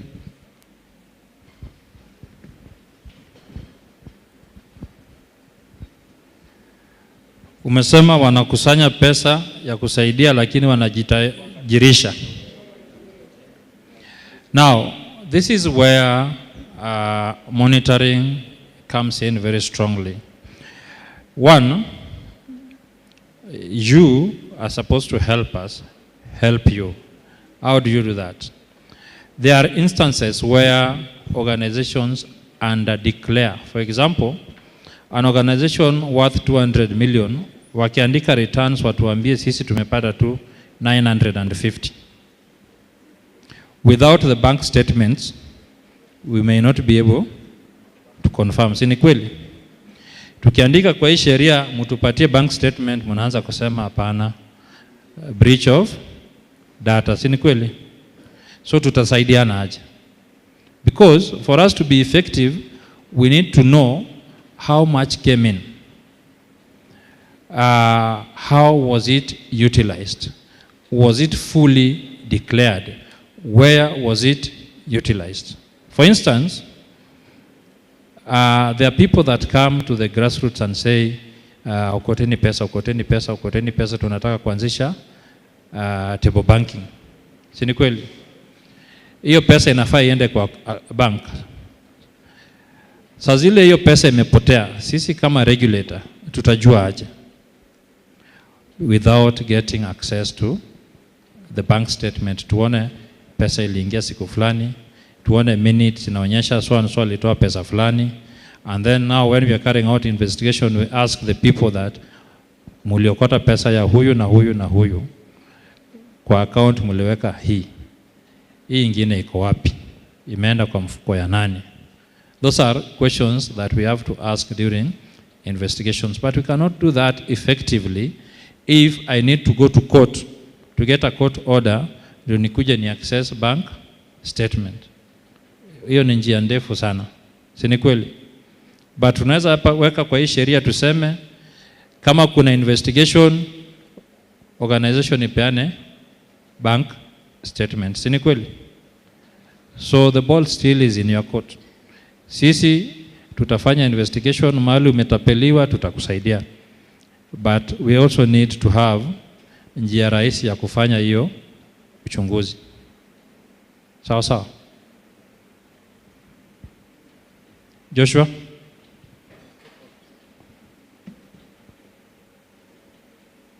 Thank you very much. I think we should be winding up. Na sidhani kuna yeyote ambao nimewacha au hatujamsikiza. So I would want then to pass my sincere appreciation na kuwashukuru nyinyi nyote kwa kukuja siku ya leo. Ni siku ambayo labda wengine walikuwa nadhani hatutakuwa na public participation. Tunaelewa leo ni siku 25th of June, and our young people and most of the people who protested last year wamekuwa katika demonstration. Hata ukitoka nje hivi sasa, ningependa kuomba tuwe a bit careful. You can hear gunshots in town. So tukienda tutembee kwa umakini. Itakuwa vizuri sana, isisemekane ulikuja kwa public participation ya kuongelea public benefit alafu usifike nyumbani, si ndio? but I don't think there's anything harmful, but just take precaution and concern.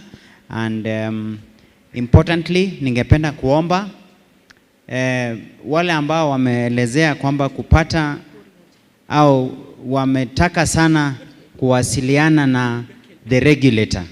Tafadhali tuangalie hapa, tumepewa email info@pbora.go.ke, email yao. Tafadhali kukiwa na jambo lolote tunaweza kuwasilisha pale.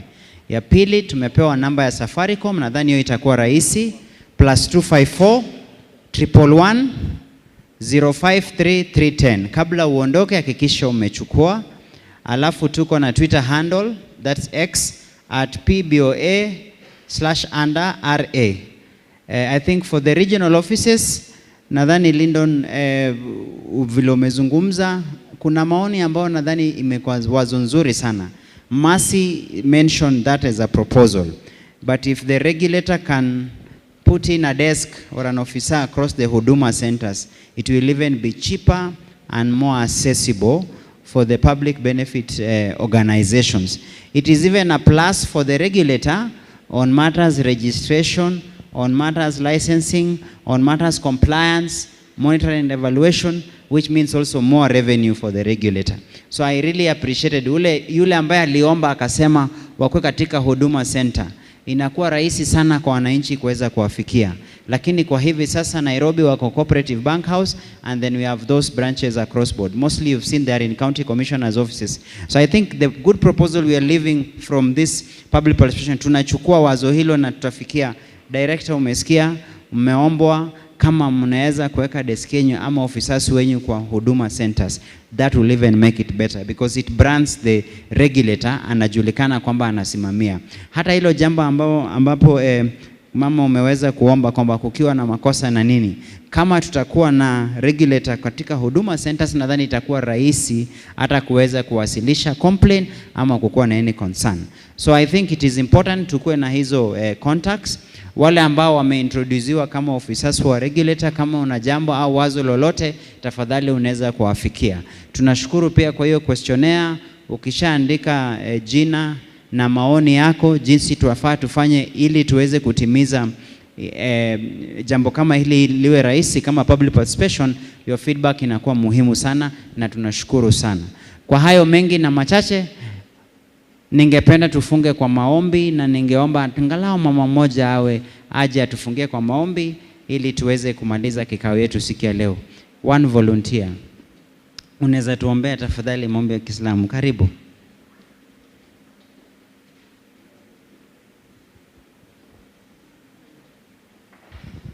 Okay, I'm reading a chapter from Holy Quran. It's for Thanksgiving. A'udhu billahi minash shaitani rajim. Bismillahir rahmanir rahim. Alhamdulillahi rabbil alamin. Ar-rahmanir rahim. Maliki yawmiddin. Iyyaka na'budu wa iyyaka nasta'in. Ihdina siratal mustaqim. Siratal ladhina an'amta alayhim. Ghairil maghdubi alayhim waladdallin. Amen. Shukran sana, tumpigie makofi. Tuliongea tukazungumza mpaka tukasahau. Naambiwa kuna chai. Mercy, where is Mercy? Mercy has mentioned that there is tea. Sawa, tukiondoka tafadhali ile tu kusema asante.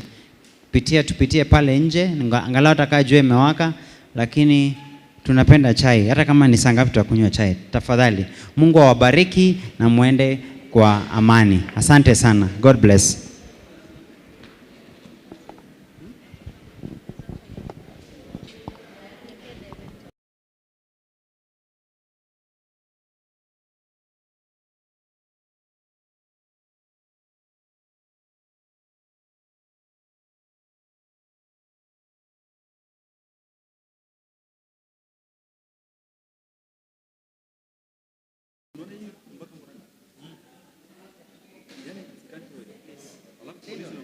Our teams don't attack the hard copies, please.